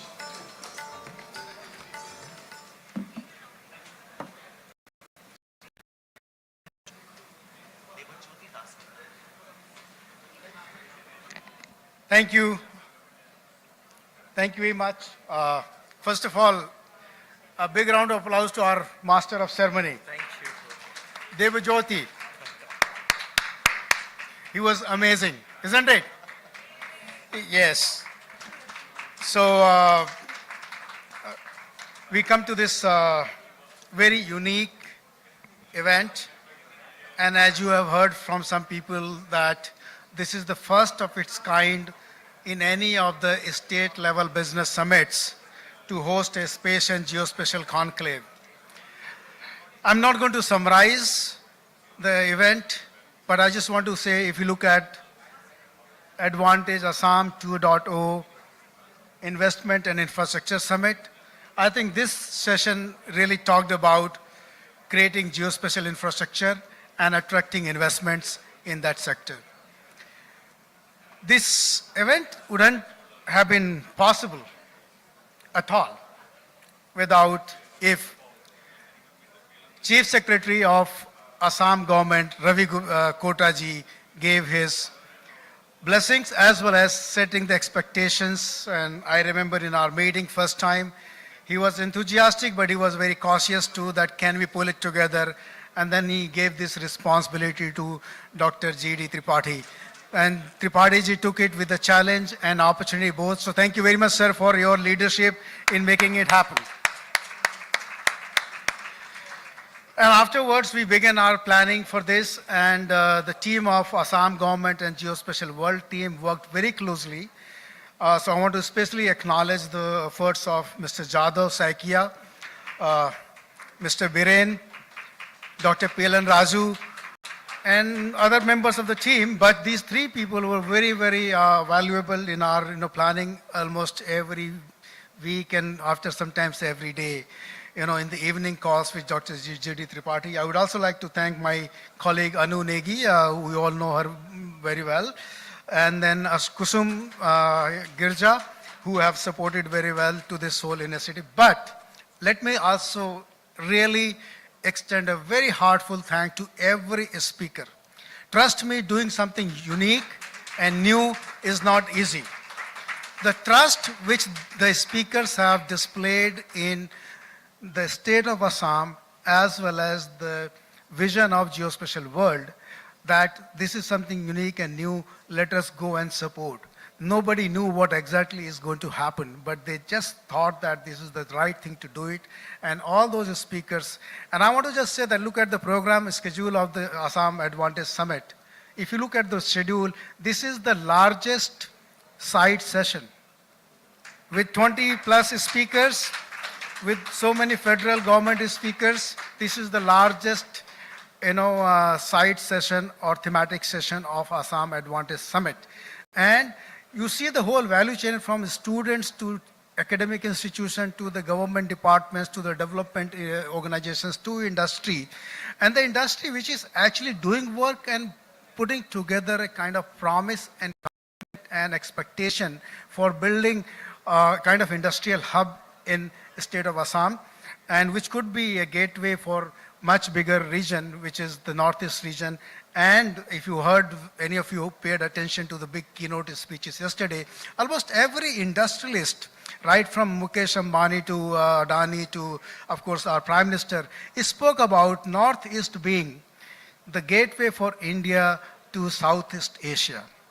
So this is where you're looking at not only connecting Assam, but connecting the region, but also taking forward the India's valuable role into the Indo-Pacific region on the Southeast Asian side. So there's a state level, national level, international level. With this, once again, I would like to thank each one of you and congratulate all the students for having participating in this competition and being selected for this and being part of this very unique Advantage Summit. And I'm sure they will take their learnings for their career and business entrepreneurship. Thank you very much.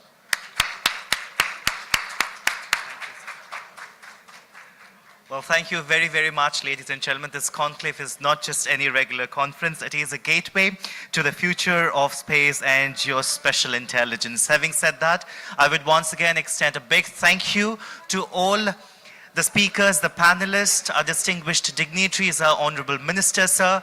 We extend a big thank you to all our shutterbugs, everyone in the sound, light, console, the showrunner as well. And it is an important announcement for all the students out here. Kindly stay back in the same hall because there would be a distribution of your certificates. So please be there with us. Having said that, ladies and gentlemen, it is me, Devajyoti Das Gupta, signing off now. Have an amazing and a wonderful evening ahead. Thank you very, very much.